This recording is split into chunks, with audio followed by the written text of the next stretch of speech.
that to get the money. Well, you know, after the war, everybody was going home, getting jobs, getting married, and they didn't make it. They sold it to the New York company for $500,000. In fact, I got a letter, and I can prove it, where Eisenhower said that they would save that ship as a memorial, and a guy in Washington, D.C. on the Potomac River owned a great big spot of land. He was going to put it there. San Diego wanted it. San Francisco wanted to clear Treasure Island. He was going to use the machine shop for trainings. They wouldn't let him have it. Okay, you're warmed up, I think. It's hot. He's hot. It's time to go. I'm always Okay, this morning it's July 22nd, the year 2001. We're going to interview Phil Phillips. I'm Dr. Dave Thompson, and Ed Altschuler is here. Phil was a boatswain's mate, first class, on the Enterprise, all during the campaign, Pacific campaign during World War II. Participated in 20 of 21 major battles, so we're going to talk to him about that and some other stuff here today. Nice to have you here, Phil. Thank you. Nice to be here. Working fine. Okay, good. Tell me, when and where were you born? I was born in a little farm town in Griggsville, Illinois. It's just east of Quincy, Illinois, and just west of Jacksonville and Springfield. Okay. Right in the valley of the Illinois River and the Mississippi River. Do you remember the Quincy Gems? Yeah, sure. I'm from Evansville, Indiana, and they were in the Three Islands. Yeah, Three Islands. And Yeah, so we used to see Quincy, right. and That's right. they'd come to Evansville and play all the time. And what year? When were you born? I was born March 10th, 1921. And what did your dad do? My dad worked for the Wabash Railroad up until Depression, Uh-huh. and he lost his job. What year did he start with the railroad? I don't know, before I was born. Yeah. What did he do on the railroad? He was second foreman in charge of the group, second highest from the top. Uh-huh. And that's what broke his back. I mean, broke his heart. He got laid off in Depression, and the guy ahead of him kept his job, and he wasn't married, and he was just living with someone. Oh, yeah. My dad, we had 10 in my family. Where did your family originally come from? We was all born in that area. My aunt, Elledge, was a relation to Daniel Boone. Oh, really? Yeah. Her name was Lena Elledge. Because he came from Tennessee area, you know. Yeah. You know, And but you're way back. Where did they come from? How did they get to Illinois? Our name's English. English. Okay. Yeah, Phillips is English. Uh-huh. Yeah. And what was your dad's name? Howard. And what was your mom's maiden name? Northrop. Northrop. Northrop. He was Beulah Northrop. What was your first name? Beulah. Beulah. And their family's from England also? Yeah, they're all around. Uh-huh. And A lot of Phillipses in Illinois. Yeah. In that area. And what did your grandfather do? Your He was a dad's painter. Oh, yeah? Yeah, he was the best house painter in the world, they said. He could take a house that looked like it was going to cave in and scrape that thing and get up there and paint it in a week and look like a brand new one. And what did your dad do when the Depression came? After the Depression hit, he just worked for farmers. We lived in apple country, picked apples, just odd jobs. He died in 35. Broke his heart. Did you live right in town, or? Yeah. Okay. Yeah, it was only a small town, like 1,700 people. Yeah. Griggsville, right? Yeah, Griggsville, Illinois. 1,700 people. Yeah. And what was it like in the Depression for you growing up? Well, that's why I'm a workaholic. I started working at 6 years old. We had to do anything we could to make a living, or anything we could to make money. In fact, after my dad died, I'd walk down the railroad tracks and cut asparagus tips, growing along the track to have something to eat. I picked strawberries out in the apple orchards to get something to eat. Farm area had a lot of blackberry briars. We'd be out there at daylight picking blackberries. They'd have 2 half-gallon buckets on each side, and we'd fill it. My mother canned 120 quarts of blackberries every year.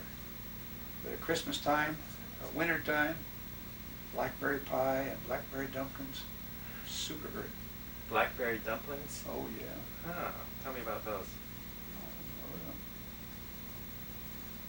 I don't know how she made them, but they So were just like dumplings. But just they were like dumplings, but cooked they with had blackberry. And you had so blackberry. so they were infused. sweet. They're kind of sweet Oh, then. yeah, that's great. I know my grandmother used to make chicken and dumplings, but. And then my dad, before he died, he was a naval naturalist. He could walk, when he was on the railroad, he could watch bees fly out across there, and he knew exactly what tree they was going to. Winter time, he'd get permission from the farmer to go out there and cut that bee tree down. And if you remember back, that's before your time, coffee used to come in little blue cans about 3 feet high and maybe a foot across, the beans, and they had to grind their own beans. He got 2 of those, and we had one of them full of sweet honey and the other one full of cone honey. We always had honey for hot biscuits and mother baked bread. I did it.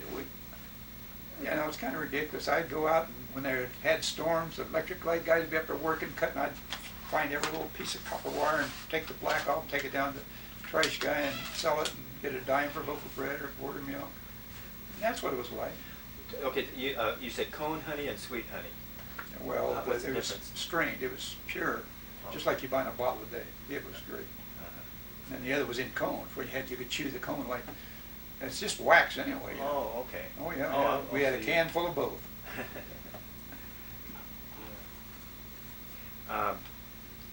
So you went to grade school in Went to grade school. What was it? Was it called grade? What was the name? It was a grade school. Had four rooms, is all it had. Yeah, I had to walk about 2.5 blocks. And you had 2 grades to a Had room? 4 grades. Oh, you no, only... no, just 1 grade to room. First the 4 grades was in first- that building, and that's all there was. Oh, Then we had a junior. We had the other grades across town at the high school. Oh, you did? And Oh, I went you- there, and high school was right there, and the gym was all there together. Uh-huh. But we moved before my dad died on the north part of town, and I was only about 2.5 blocks in high school. Did you play any sports in high school? I was a basketball. I loved basketball. And tell me a little the difference between basketball these days and what it was like then. Oh, the rules are so much different. Are you kidding? In my days, you go back to when every basket was made, you took it back to center and jump ball again. Yeah. We had plays for tip-off plays, you know, things like that. You didn't take it out of bounds and bring it in like that today. It was all jump center. The score was 21 to 25, 20 to 22. That's the kind of scores you got. Very lucky to get in the 30s. How tall were you when you played? I was pretty tall for my age. I always played center. But I'm only 6'1", or 6'25" now. But Yeah, that was I pretty was tall for about then, yeah. probably 5'10", 5'8", something along there. Always played center. Yeah. Seemed to always get center position. I like the guards better, but they always used me at center. How big was your high school? Oh, we had Were you about a student class? 300 probably. In fact, I graduated with the biggest class of the school. We had 39 in the class of 1939. Uh-huh. And up until 3 or 4 years ago, there was still 30 of us living, but we've lost 3 or 4 since then. What, I assume you worked during high school too. I What first were started some of working your at the service jobs? station. Oh, Well, I drove trucks too, because I lived in the apple country and I used to haul apples down up to Peoria, Hiram Whiskey Plant. And I hauled them to Chicago. This is Wagner's Pie Factory. They're on Water Market Street, Chicago. And I worked in the service station a while. I didn't like that because I got chewed out every time. I believed in service. Kids from high school come in and want an orange, bottle of orange. You give it to them, it's already cold in the fridge box, ice box. But they wanted ice, so I'd give them the ice. But owner would get all over me. That's my profit. You can't give them ice. It's already cold. So I quit and went down working for the service station. I went in the Navy. You went down where you were at this Service station, DX service station, a gas station. Oh, so, okay. So That's when they had the pumps. You pumped it up in 10 gallons. Oh, DX. Oh, I remember those. That's right. Yeah. Hey, I tell you. Yeah. And they had the big The glass thing bottle. up there, and you That's could right. see the 10 gas gallon, up in there. 10 gallon. Is that what it felt? That's right. Oh. Pumped it up by hand. Sold down 2 gallon. You pumped it back up to 10s. Oh yeah. And then I greased cars a few times on that. Go out and change oil. What was the first car or truck that you drove? Oh gosh, I can't remember. Probably a '39 Chevy or Ford. I had a stub-nose Chevy. We hauled apples a lot. And I had a Ford. They had a Ford tractor trailer. Did you? We had 32 Model A's, but I never owned one. And we never had a car. I never even had a bicycle. You know, in those days you didn't have anything. We made our own thing, made our own scooters. Take the skates and tear it apart, put a back and the front, put a board in between them, put an arm up with a bar across. We made our own scooter. And in fact, I was one of the first people in my hometown that had a race car that they have today that race at Ohio, you know, these derby races. Soapbox derby. I had lawnmower wheels on it, and they used the old tractor, like the sticks that you turn to pull the wheels. We had to make our own things those days. Did you have any brothers and sisters? Oh yeah, I had three brothers and 6 sisters. There were 10 in my family. Golly. And how old were you in relationship to them? Where did you fit in? I'm the youngest.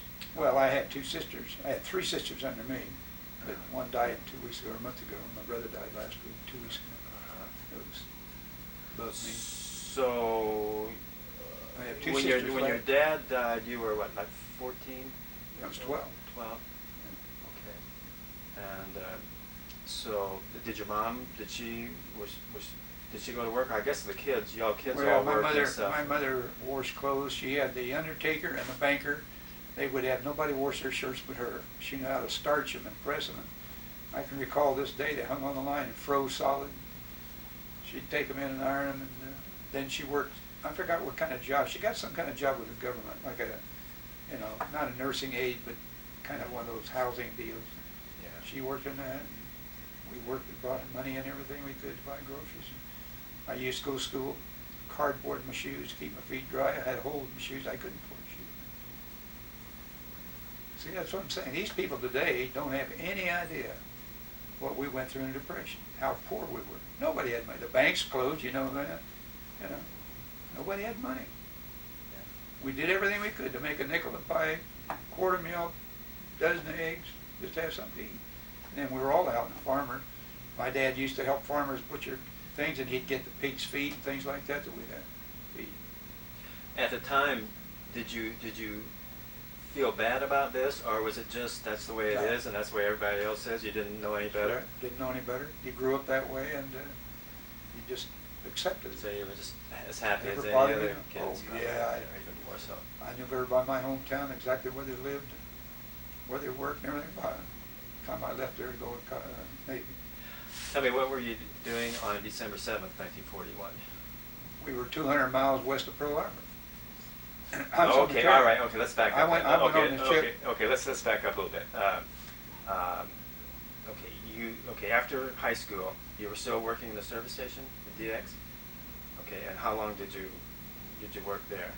About a year, maybe a year and a half. And so, had you had an interest in the Navy or anything, or how did you end up getting into the Navy then? Well, as I told him, it was kind of funny. A kid from my hometown, his dad had died in a barn fire that lightning struck. My dad was dead. He asked me to help shuck his mother's corn. She only owned about 40 acres out just west of town. So I said, okay. Well, this was in 1940, in the fall, October. And we got talking about the service. You know, Hitler was going wild in Europe and everything, and we figured it'd be a war. So we started talking about the service. Well, I wasn't going to be in the Army. I wasn't going to go in the Marines. That left the Air Force and the Navy, and we couldn't figure out what we'd do in the Air Force, so we decided to go in the Navy. His name was Jimmy Newman, and his name was started with N, mine with P. They sent us to St. Louis. They sent us to Great Lakes. After 6 weeks training in Great Lakes, they sent us to San Diego. After 6 weeks, and he was in the group because his N and P. And we got to San Diego after 6 weeks. They come and got us one time and said, you guys grab your stuff, get to docks, you're going out to the ship. We didn't know where we was going. We got in the motor launch, and he is the name of the N. He was right with me. We got out there, and here's this big carrier sitting out there in that channel anchor. We had to climb up Jacob's ladder, steel ladder, to get on it. I couldn't believe it. I didn't think a ship that big could float. But it was so odd we got on there. We both got put in the same division, 2nd Division, which is a deck division where you do the tying up the ship, the painting and cleaning up, loading a ship, stuff like that. And then later, they broke the 2nd Division up to L Division, which stood for lookouts. They sent us to Pearl Harbor, I went over there twice. They gave us identification, training for planes and ships at 100th a second. Now, if I put 100th a second up there, you wouldn't see a thing. And, Okay, and everybody said, there's nothing there. They slowed it to 50th a second. There was 5 letters there, 5 numbers. And then they taught us how to use peripheral vision. And a kid named Minetti from New York, and we scored 39 out of 40, 100th a second after we went through that training on planes, ships, any kind of plane. So that's why they put me in charge of the lookout station forward. Okay. So your training for that was in Pearl. That's right. Okay, and so, well, what would you be looking? You'd be identifying Aircraft. real aircraft or Oh, yeah. silhouettes or what? Any kind. That would be up like how high or what? Well, it could be high as I had 750 binoculars around my neck, made with Bosch and Long, coated. Okay. They were great. I think somebody said they cost $300, but I wouldn't bet on that. But I had a kid one time in the Philippines. The sun had gone down, the sky was clear as a bell, and he called me in. His name was Pemberton, he was from Alabama, and he said, Phil, he said, is that a plane out there? I was pretty good at just going right to it. I saw it. Yeah, something out there's a black spot. We called the radar, and they brought that old radar bed springs around a couple times, stopped, and they said, how did you see that? That's up there 58 miles. But it was just because of the condition of the sky, and he picked it up, 58 miles away. Oh, we could pick up planes coming up over the horizon, like these big flying boats that were scouting you to tell the Japanese where you were. Yeah. We'd pick them up when they come up by the horizon. We'd pick them up real quick, and we could tell the fighter, and they'd go out and shoot them down. I saw them shoot a lot of them. So okay, when you got the glass, I mean, when you're on lookout, are you looking with your naked eye most of the time? Yes. And if you think you Yeah. see something, then you're Yes. not looking through the No. binoculars all the No. time. Yeah, I have them around my neck. In fact, I showed that picture in front when I'm standing at the bridge. Right. I had my right hand on them, and when you saw, or one of my people they had chairs, that they swiveled, and they even had arms that would raise up and down, had weights on them. And how many hours would you be doing that? 4 on and 4 off. 4 on and 4 off, 24 hours a day. And Except when you're on battle. Now, if they sound in general quarters, which is battles day, we were up there sometimes all day and half the night. yeah. The Japanese attacked you at night, you had to be up there. Right.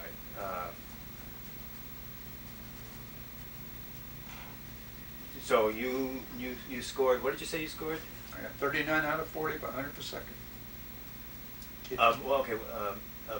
What did you say per second? 100th of a second. They would flash a flash camera, 100th a second. And And they'd have any kind of plane, Japanese, German, Americans, and we could identify them. so you had within a 100th of a second, you had to make the Oh, ID. yeah. Well, that's all you had. It flashed up there at 100th a second, and that's all you got to see it. Oh, it's something else. In fact, that's what kept me out of the pilot's book. I had perfect eyes to win the Navy, and after I'd done that a few times, then after the Midway battle, they lost so many pilots, they asked if anybody wanted to go to pilot training. And I thought, yeah, I'll go. Well, they gave them a physical first, which is no problem. And then they checked me for landing at the horizon. And it was a machine that you had to turn one way and the other to get the horizon level. I went like that, and the guy said, wait a minute, do it again, you can't do it that quick. I think it was like a 1/4 of a second, and I did it again. He said, I can't believe it. But when they checked my eyes, then one eye was sure, I lost sight in it, and they said, you can't make it. So I didn't become a pilot. But I'm sure it was in those dark rooms, seeing all those flashes all the time, because we did it twice. It was quite a while, like 2 or 3 hour sessions. Because they had ships and everything. It wasn't just planes. And it wasn't just American planes, Japanese planes, German planes, all kinds of planes. Okay, let's back up for a second. You went to St. Louis. Was that that's where you enlisted? Yeah, that's where they sent us. Went to Quincy, Oh. They sent us to St. Louis to take the test and stuff. Oh, okay. Test and physical, all that. And then to Great Lakes, where Then you the did your Great Lakes- basic. Yeah, Great Lakes Basic Naval Training Station, basic training. And then to San Diego. San Diego and Naval what? Training Station. Okay, that was a kind of advanced basic more. Yeah. Yeah, they had a ship there, they still got it down there. They teach it how to do different things, tie knots and that, because you had to tie them with your eyes shut in the dark, I still So live there. you had gone. You went to Pearl twice for your training, and then Yeah. so then back to San Diego from there. Came back to San Diego one time. After I got on there, we sent us to Pearl. We came back to San Diego. We went to Pearl. We stayed. Okay. We operated out of Pearl from then on. Right. And so when did you get to Pearl for the second time? When we came back from San Diego. Yeah, no, but what date? What would that have been? Oh, that would have been about, let's see, I got on there May the 5th and went to Pearl. We went back to San Diego back about the end of May, May the 30th, somewhere around there. Okay. Okay. So between little foreign boy in Honolulu is a little different. So what did you San Diego and these kind of places? What was it like for you? Well, Honolulu was a lot different. I mean, I was always somebody that enjoyed life. I've always liked to see things. And I'd go out to Kaneohe as a naval base. And on the other side of Diamond Head is what's called Blowhole. The ocean is take out the rock and it goes up and the water comes in and shoot it up. I've gone out the North Shore. And we used to go to Hawaii all the time. I got me pictures of me surfboards and things, you know, at the Royal Hawaiian Hotel. Go to a show, had a beautiful show, and theater. We'd go once in a while. I skated. I used to roller skate a lot. You know, I liked that. I was a ping pong player, so. Tell you what, Eddie, can you hold that first picture, the white one there of the ship, of his ship? So let's do a close up on that one. Well, no, put it up on the wall if you can. And let me get a little close up. And why don't you take that pencil there, Phil, and maybe you can kind of describe for us. First of all, tell me how many men were on the ship, and point out some of the features of it and stuff. Well, when I first went in the Navy, went out from San Diego, they had Put your shadow on it. They had Yeah, a he's okay, yeah. chain ladder right there, and we had to climb up that chain ladder, and then a crane brought the supplies and everything up. Yeah. And as a result, that's the hangar deck there, as you can see. That's the hangar deck. That's where we ended up, and then they divided us up and sent us down. My second division's right below, actually right behind the stacking ring down, first level, right below the hangar deck. Uh-huh. And of course, you can see how big the ship is. In my lookout stations, I was always right there in front. I was right in front of that rangefinder, right there. Same level hull he was on, and you have a picture of that somewhere. Yeah. In peacetime, you always had these boats for sinking, and then you get in them, but during the war, they took those all off. Oh, You really? can see a crane there, and you can see a crane there, and this is the crane that I was talking about where we had to set up the fuel hoses to reach across to get fuel destroyers and everything. And my back lookout station was right there. I never did serve there. I have a picture of the people in it, but I was always in the fort. And it was a straight deck. Great flight deck, level, wood, Right. teak wood, Uh-huh. and it has expansion joints, 3 of them. It has 3 elevators, one in the back, one in the middle right there, and one in forward. Oh, really? Uh-huh. And What was the length of the flight deck? 809 feet, Uh-huh. And 114 across, wide. and they had barriers. Did you have barriers? Yes. And where Right would they here, be? Right by the end of the stack, they had barriers that came up. They were chain linked and automatic. And of course, they had the cables, you know, all across the flight deck. There were rollers right there done by steam colpos. How many of And those did they have? They had 4 or 5. Uh-huh. And the tail hook would catch that cable and stop it. People run out. The air deck, we call them airdales, but they were airmen. They'd run out and unhook them. The pilot would tax forward and get out of the way. And then the next one would land. Because they always go around to the port side to come in to land. You have a better side. The landing signal officer stood right there. He had a square deck there with a back thing, and he stood there and he'd bring them in with paddles, looked like ping pong paddles. Right. I'm sure you've seen those. Oh, yeah. He'd tell them they're too high, too low, and they do that. And as I understand We it, got 4 or 5 inch gun mounts, 2 here, 2 in front, and 2 on each side the other. And they were dual purpose 5 inch guns. right, the planes when they landed, they couldn't really touch and go like the jets do No. nowadays, could they? They were down. No, they had to catch a cable. And if they bounce, they would hit pretty hard and bounce a lot. yeah. And Well, bounce the one over the cables, wouldn't they? That's when I mentioned the one that the torpedo plane that come in and landed hit about here. He missed the cables. Yeah. There's a gun mount right there, and I was in that. And he come forward, and I thought he was going to hit. I ducked down here at the bottom of the metal, and he hit the top of it and went off into the ocean. And I could have gotten killed then, but oil went away from me instead of to me because I got on the backside from the way he was coming. So if he bounces and misses a few cables, then is somebody watching? They pull the barrier up right away, or how does? Well, are the barriers there all the If time? it was straight, but some of them went over the side. Yeah, no, I know that, but I mean, yes, if they went straight, these things were automatic. Just like push a button, they just raised automatically. So they always, every time a plane came in, a barrier went up? No. Oh, okay. No. If he landed and taxied forward, then the next one. If he landed perfectly, the Airedales would run out, unhook it. Yeah. The airman, and he'd taxi forward out of the way, then the next one would land. But if he didn't, then Well, if he did, yeah, someone would push a button and That's the right. thing would go up. If he didn't catch a cable, those would go up, and I've got pictures of them where planes have run into them, and I got pictures of the cables that go up. Yeah. Then they wouldn't hit anything. They couldn't hit any planes ahead of them to do any Right. damage. And you always launched and took planes into the wind, right? Always. Sure. They got to have as much wind as they can get. And And sometimes they didn't have that much wind. In Coral Sea, I never believed it. The Coral Sea was just like glass. There wasn't hardly any wind. I've seen us doing 34 knots, and the ailerons are just barely turning around. There's just no wind. And I've seen them run that flight deck and go right off in the ocean. Crash. They use the catapults then to fire them oh yeah, to get them up. yeah. And where would the catapults be? They're right in the front. There are two of them. Just like this desk, there's one there and one over there. They run them up there and hook them up. So where's the bow of the ship then? Right here. Okay, and I see. This is stern. Stern there. That's yeah. about. Okay. Good. There's your stacks on the starboard side. Okay. Well, Eddie's about to die, so let's. I think that's enough of that. So we'll sit back down. Thank you. That was great. Thank you, Doctor.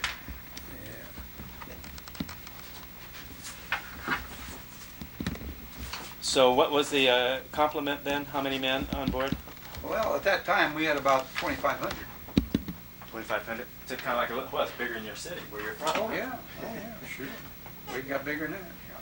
Because we had before the war was over, when they got a lot more people on there and a lot more plane things, a bigger plane. We had about 4,000 one time. During the war, off and on, we had 10,000. But people would come on and transfer off. There's no way. Lift your bill of your head up a little bit. Yeah, there you go. That's good. I could take it off. Oh no, that's fine. I like that. That's, in fact, I should get it. But like I said, people would get on there and they'd know we're going out in a battle. But they didn't want to be on there. They'd transfer off. Oh, is that right? There's people been on there sometime maybe 2 months and put in for a transfer. Get off of this thing. And then we'd go out and get in the Bible. Well, you're probably just See, people didn't understand something. A carrier is just like an arsenal. It's got millions of gallons of high-octane gasoline. It's got diesel fuel to burn like crazy. It's got torpedoes. It's got bombs, anywhere from 1,000 pound to 500 pound to 100 pound. It's got 50 caliber ammunition. It's got powder kegs that use it to fire the 5-inch guns. It's just like an arsenal. Yeah, so And that's can why go up both real the Lex and the, when she got hit, and the Hornet, when they got hit, they thought they were safe, but a gas line was broken, the fumes went through it, and somebody started a motor, and the sparks up to them exploded. you're probably just as well to be without those people that went off, I would assume. I mean, Well, yeah. I mean, you, Well, in you some wouldn't- cases, in some in cases. some cases. Yeah, now like in '43, when we went back to Bremerton, they took people off. I found which I didn't know. I had a guy tell me they ordered him off because all these new carriers were coming out. They wanted people that had some training, and I was just lucky. I got to stay on, but a lot of them got off. Half the crew got off. We had half the crew coming out of Seattle in 1943. All new people, never been out there or anything. We had to train them. Okay, so when you first go on board again, now what kind of planes do you have, and how many of each? Well, when I first got on there, they had the old the F4, F3 was a little biplane. Had two wings. Wow, okay. We called them I call them a bumblebee. Looked just like a bumblebee, really. Yeah. And then we always had the SBD, and we had the old TBS that had the torpedo outside underneath. And we had about TBDs, you mean? Yeah, the TBD. Uh-huh. Anyway, they carry like 24 fighters, 36 dive bombers, and a squadron of 18 torpedo planes. About 85 planes usually, because they had some up in the hang up in the hangar deck in case somebody wrecked or they needed another plane down. They could take it down. As the war progressed on, the planes got bigger and faster. We were still able to carry more in the hangar deck and the flight deck, so we always had around 85 planes, anywhere from 85 to 100 airplanes. And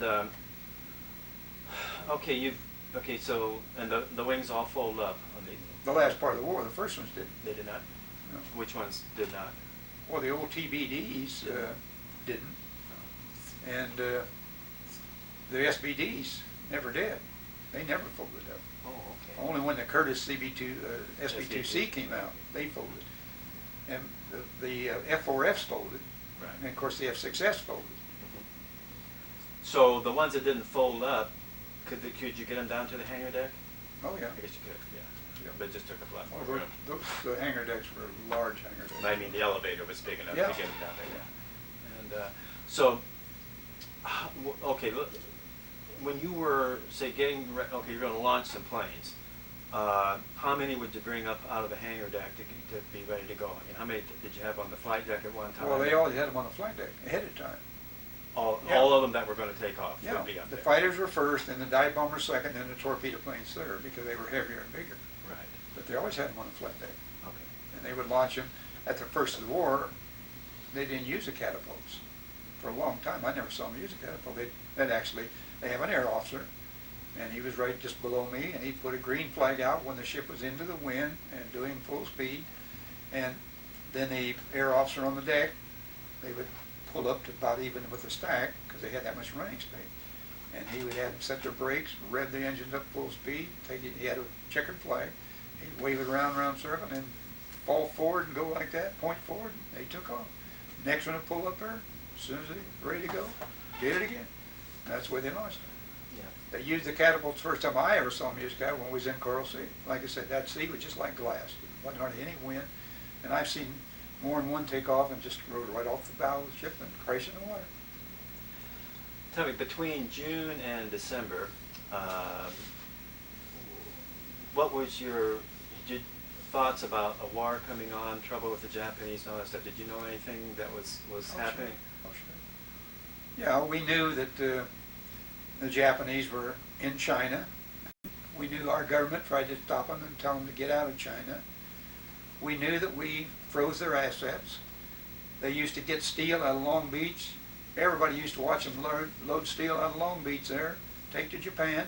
They stopped that, and it just went from bad to worse. We didn't have any idea they were going to take Pearl. Well, I'll take that back. That's a story. I have 3 or 4 books in my home that prove that they knew Pearl Harbor was going to be attacked. I've heard about that, but you didn't know, or you, Oh, no. you didn't even No. enter your mind. Never right? entered my mind. We had no idea anything happened. Like I said, we went to Wake Island, took 12 Marine fighters. On our way back. Okay, yeah, let's back up for a second. When did you leave for Wake? You left Pearl to go to Wake? Yeah. Okay, and when was that? What was the date of that? November 28th. And you were taking Marine fighter? We took 12 F4F Marine fighter pilots out there. So that, Oh, see, you had no plane. Pilots and planes? Planes, oh yeah, they had no planes on Wake. So 12 Marine fighters flew these F4Fs Yeah. on Wake. And they're the ones that held out so long. Right.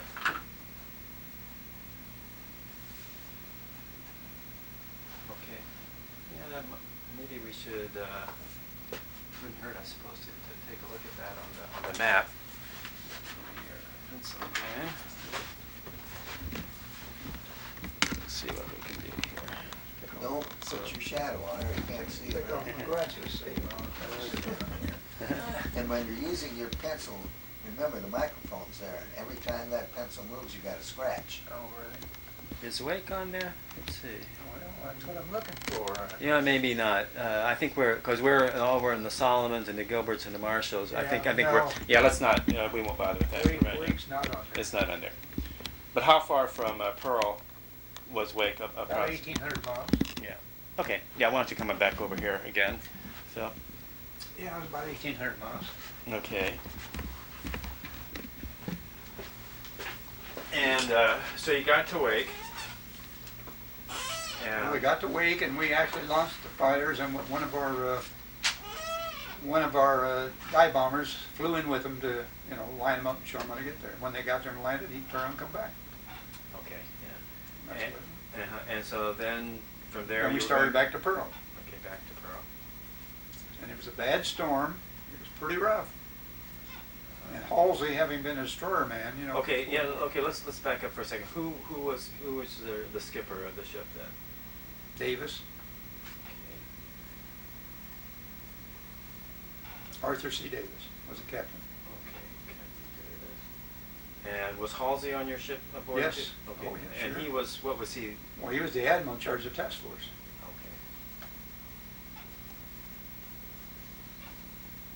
Okay. And which task force was this? 16. Okay. Yeah, that's fun. And okay, what other ships were with you? Well, I can't remember all, but I know we always had the Chester. We had usually the Or just tell- Northampton. Well, just tell me, These are you cruisers. you had cruisers and Yeah, destroyers with we you? had 3 or 4 cruisers But and you were 9 the destroyers. only 9 destroyers. You're the only Only carrier. Oh,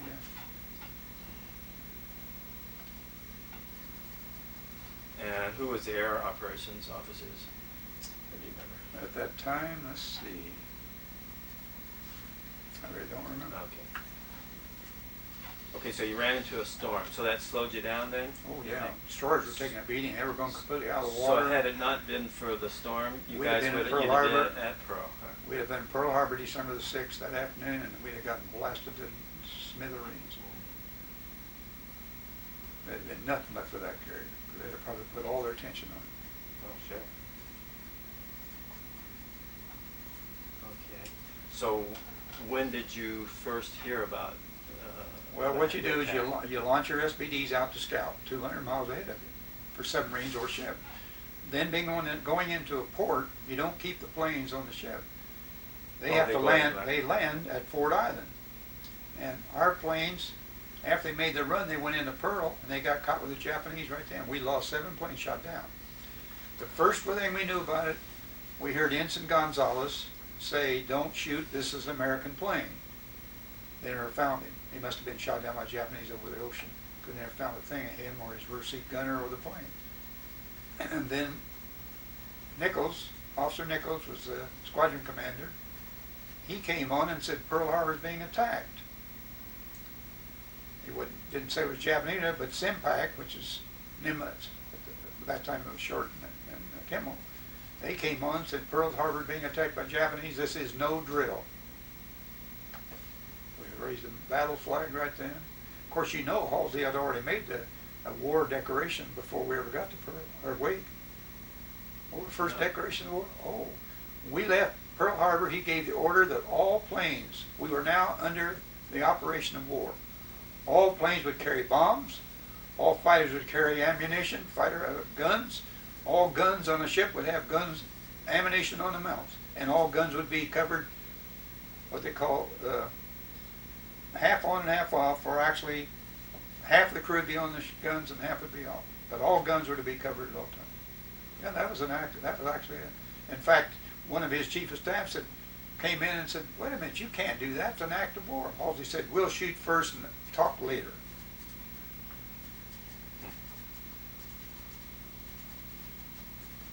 And I got news for you. Those dive bombers flew off. They had bombs on them. 500 to 1,000 pound bombs. Yeah. Everyone. So did your planes then came back, but 7 of them didn't make it back? At Pearl Harbor, we got 7 shot down. There was 3 or 4 more that shot down later. We had pilots try to fly in there at night to get in there, and they still got shot at. Yeah, by your own people, I suppose. Yeah. Oh, yeah, that's their shot at. So when you came back in, so the planes eventually did land on Ford Oh, Island? yes. They didn't come back on No, the carrier? well, some did, but a lot of them landed on Ford Island, and then some went to over to Oh. Kaneohe, the naval station. In fact, there's a story about that. 2 dive bomber pilots. The officer at Kaneohe told everybody to put trucks, bulldozers, and everything on that airfield so no Japanese planes come in and land. And these 2 guys who shot out over Pearl Harbor, they decided to go over to Kaneohe, which is on the other side of the island. And they landed at night and couldn't believe it. The next morning they went out and saw that. In fact, the officer of the base said, "How'd you ever land in there?" I said, "We got things out there blocks so you couldn't land." They went out the next morning and said, "I couldn't even do that in the daytime." They zigzagged around those things and landed. Those two pilots never scratched a plane. Of course, one ended up in front of his plane, stuck right in front of a big bulldozer, but they never touched the plane. So when did you pull into Pearl then? We went into Pearl Harbor Monday. We had to go into Pearl. We did not have enough fuel to get to the United States. And if Japanese would have bombed the fuel dumps, we'd been in trouble. But we went in that afternoon about 4 o'clock, 4:30. So that would have been the same day or the next day? No, Mondays, next day. Next day, okay. Yeah, no, we looked for Japanese all Sunday. Yeah. We flew scouts out, and they kept getting a false report. They said they was here, and go out there and there wasn't anything there. You know, they'd give a false identification for it. Never did find it. And what did you see when you went in there?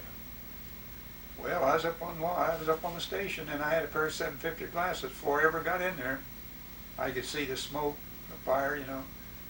And then we got in the channel, and the first thing I saw was Sail 7, which was off our ship. Somebody shot it down. It was sitting right on the beach by Hickam Field. What was it?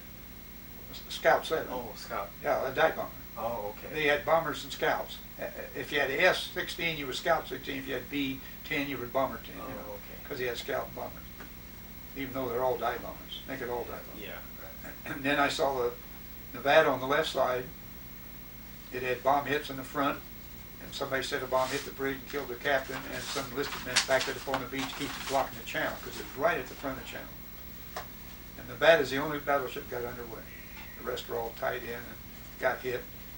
And I saw the Oklahoma turned over, fire was burning, fuel oil was over the water burning. People were dead, stink.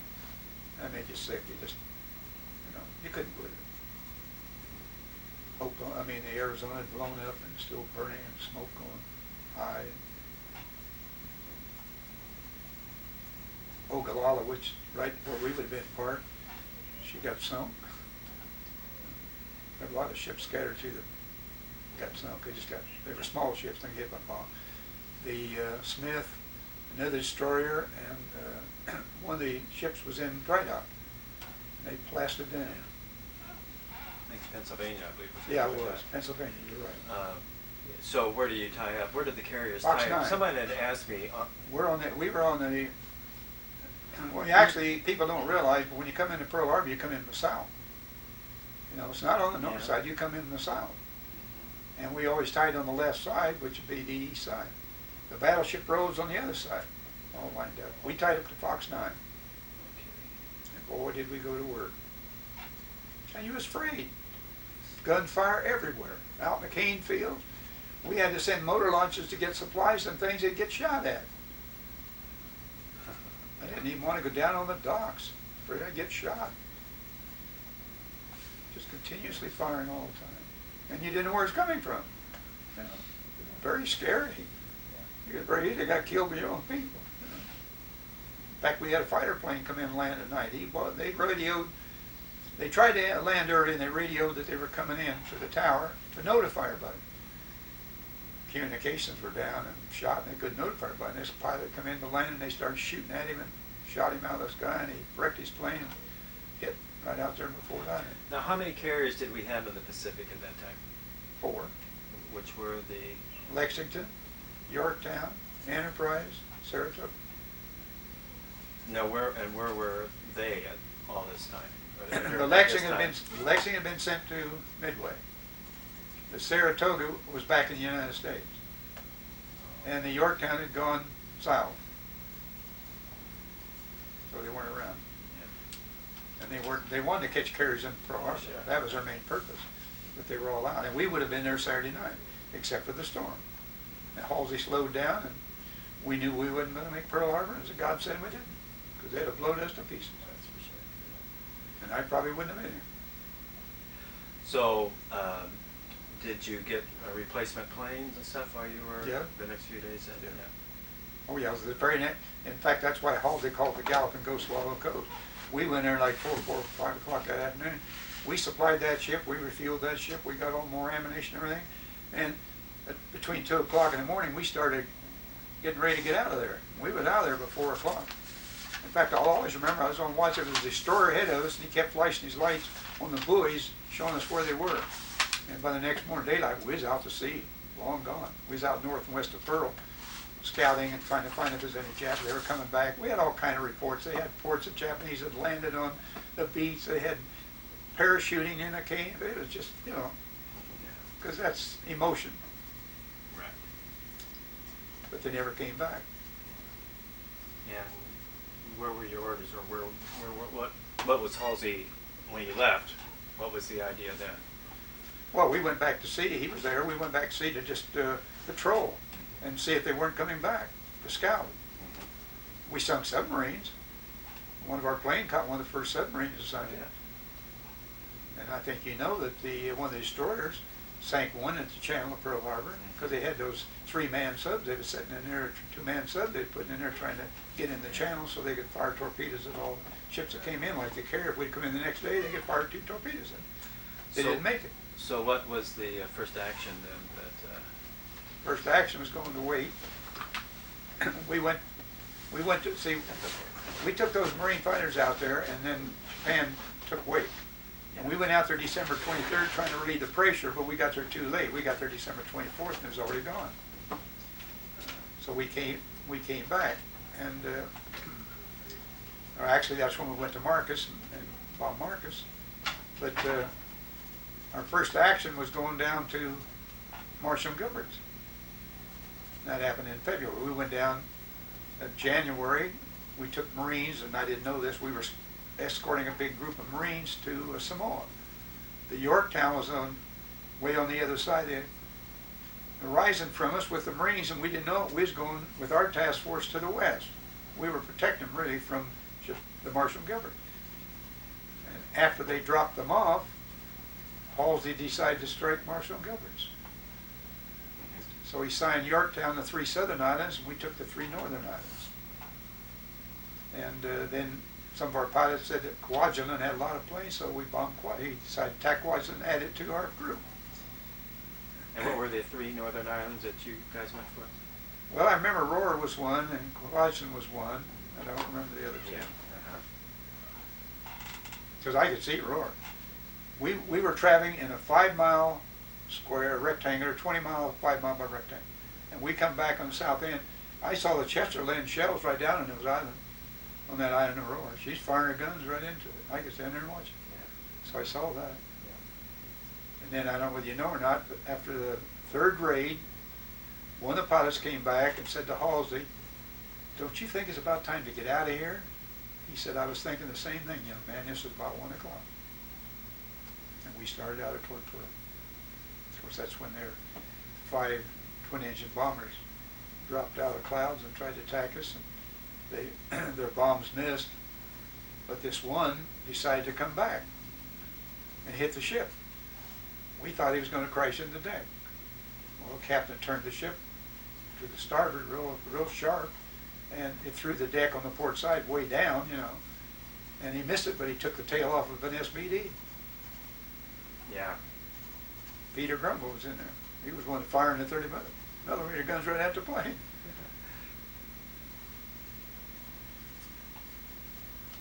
Is that when you just about got thrown overboard? No, that was different time. That was in the Battle of Eastern Solomons when our right rudder jammed forward. Oh, okay. Yeah. No, that wasn't bad. It was bad, but we didn't have any problem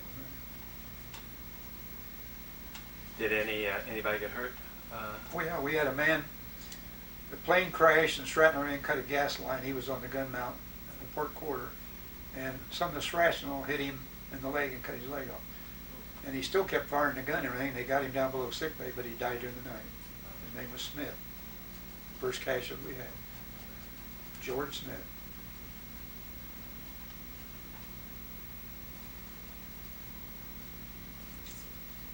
Never first casualty. So then, did you head back to Pearl then? Yes. After that, did you go all the way back? Well, no, what happened is when these bombers attacked us, Halsey knew that they would be sending more.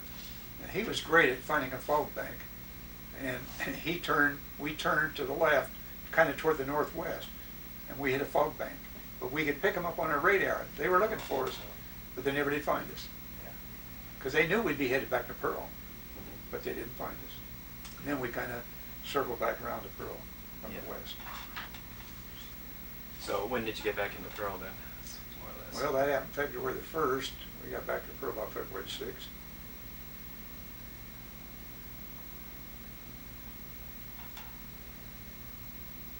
And then where did you go from Pearl? Then again? Well, you'd always go out to sea to train pilots. Oh, You always had pilots to train. Teach them to land, teach them to take off. Because a lot of those pilots were sent out there, from the United States. They had some training, but it's not like landing on a carrier when you're moving and it's rolling and pitching and things like that. Right. So we were always doing that. Every time you had a little time, you was out to sea. And then we scouted out mostly toward Midway, just to be sure Japs wasn't coming back, things like that. Yeah. And after that, then when we went back to, in February, last part of February, we went back to bomb Wake Island. Oh, okay. And that was February 28th. After we bombed it, in Chester and the Northampton, some of the cruisers shelled it from the west. They went around and come in from the west. And Nimitz notified Halsey, you want to hit Marcus? Be my guest. Well, you didn't have to ask Halsey. We turned and hit right for Marcus. And we was the only carrier. We didn't have any other carrier. We was by ourselves. And we hit it right for Marcus, which is about 900 to 1,000 miles off Japan. And they went in there and dive bombed it, strafed it, tore up everything. And we took off, went back to Pearl. And no enemy planes came Never in? got touched. Okay. No, I think they shot him up so bad and destroyed him so much that they couldn't get off. Yeah. Didn't have a thing to attack us or anything. We just right back to Pearl. No And- problem at all. And when did you when did you go into your next engagement then? Well, that was after we went to Marcus. Well, then we loaded up and went out north, and that's when we sailed around out there northeast of Midway. And I was on watch when it happened. The ship carrier came up over the horizon. I had glasses and I looked at it, and they're B-25s. What are they doing out there B-25? They can't take off the carrier. There's no place to put them. They didn't have any place to land, like you couldn't pull into Midway and tie up dock and then take them off, because they didn't have any docks. I thought, this is ridiculous. But you don't know the Navy, but scuttlebutt starts and it seemed like you're never supposed to know anything, but everybody seemed to know. And it came out when they announced it after we got west of Midway. They announced we were going to bomb Tokyo. Of course, everybody cheered and was real happy, but they couldn't figure out how they were going to bomb Tokyo. But we didn't know those people had been in training for a long time and been on land and taken off on short distances. They'd even been, 2 or 3 of them been taken out in the Atlantic on a carrier and actually had launched from a carrier. But we didn't know that. And they did. And we went right to Tokyo. Did you join the Hornet then, or did you? Oh yeah, the Hornet. When I saw the Hornet come over the right in B-25, then we all the same task force got together. Cause see, we had to fly fighter and scout cover for her. She couldn't launch any planes, so the B-25 took up her flight deck, half of the back half. Her planes were down in the hangar deck.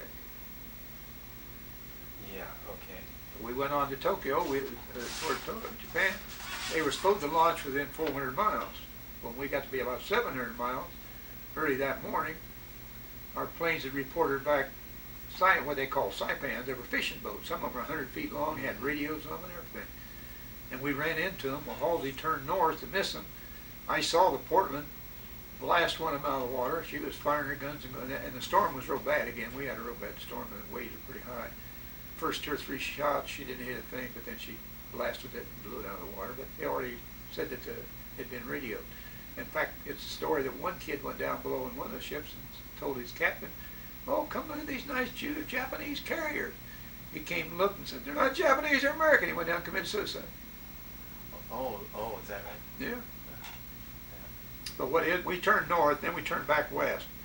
There were too many of them. We couldn't miss them. They knew we'd been notified. Halsey said, "Do the launch." And they got in their planes to launch. They were at least 650 miles, 250, 300 miles farther than they supposed to have been, and that's why some of them didn't make China. They ran out of gas. Yeah. Now that, I don't know whether you know it or not, these planes have been perfectly tuned and everything, and when they flew them down to the Naval Air Station, some of the mechanics started tuning them up and saw the carburetors out of whack and they changed them. Oh, Doolittle blew a gasket on it. But that's why they ran out of fuel. And of course, we had one land in Russia, you know. I know, And they put those in intern for I know. 2 years. I heard General Marshall wasn't happy about that. Oh, no way. I wouldn't have, I'd been more than unhappy. So you Much, got- much lend lease we was giving Russia, I said, you put gas in that plane and let them fly to China, or we're going to cut your lend lease and Germans will take you over. I really would. I'm sorry. I'm a very quiet, peaceful, reserved person, but if I warn you once, I don't warn you a second time. I'm like a tiger. In fact, I used to tell people, the madder I say, the longer I get, so don't get me mad. That's a joke. I heard that they said that the Russians would every month would send a bill for the upkeep of Oh, it, yeah. and Oh, it was and ridiculous. Marshall would just go crazy when he had to pay that bill. Yeah, oh, it was something else. I couldn't believe it. They moved him about 3 times so Japan wouldn't know about it. Oh, is it? Because they didn't want Japan, you know, go against them because we let a plane line up. That's why Japan murdered so many Chinese. Oh, They yeah. found out they helped the Yeah, people, you know. helped the Oh, guys. they just slaughtered those. They shot them, children, women, everybody. So when did you find out that the attack was successful in Tokyo? Oh, as soon as we turned around and started back, we turned the radios on to Tokyo. Oh, yeah? Oh, yeah. And it was funny because they were bragging about Tokyo could never be hit. And Japan proper never been touched. And all at once, the radio went off the air. Oh, so you could pick up a radio, Oh, sure. Japanese radio? Yeah. Oh, sure. So we knew they had got in there. Oh, Of course, we didn't know the destruction they did after they all got back, you know, and there were books on it. right. Doolittle explained everything. Yeah. We knew about the people getting shot, Yeah. killed some of the pilots and the people because they said they shot at schoolyard, which they didn't. Yeah. And so this was, what was the date? of April it? 18th. April 18th. April 18th, 1942, from Tokyo. Yeah, absolutely. So then, when you guys came back from there, We came back to Pearl. back to Pearl. We came back to Pearl, went out and trained more pilots. And about this time, things are heating up down around the Coral Sea and Oh, yeah. New Guinea and stuff, right? That's right.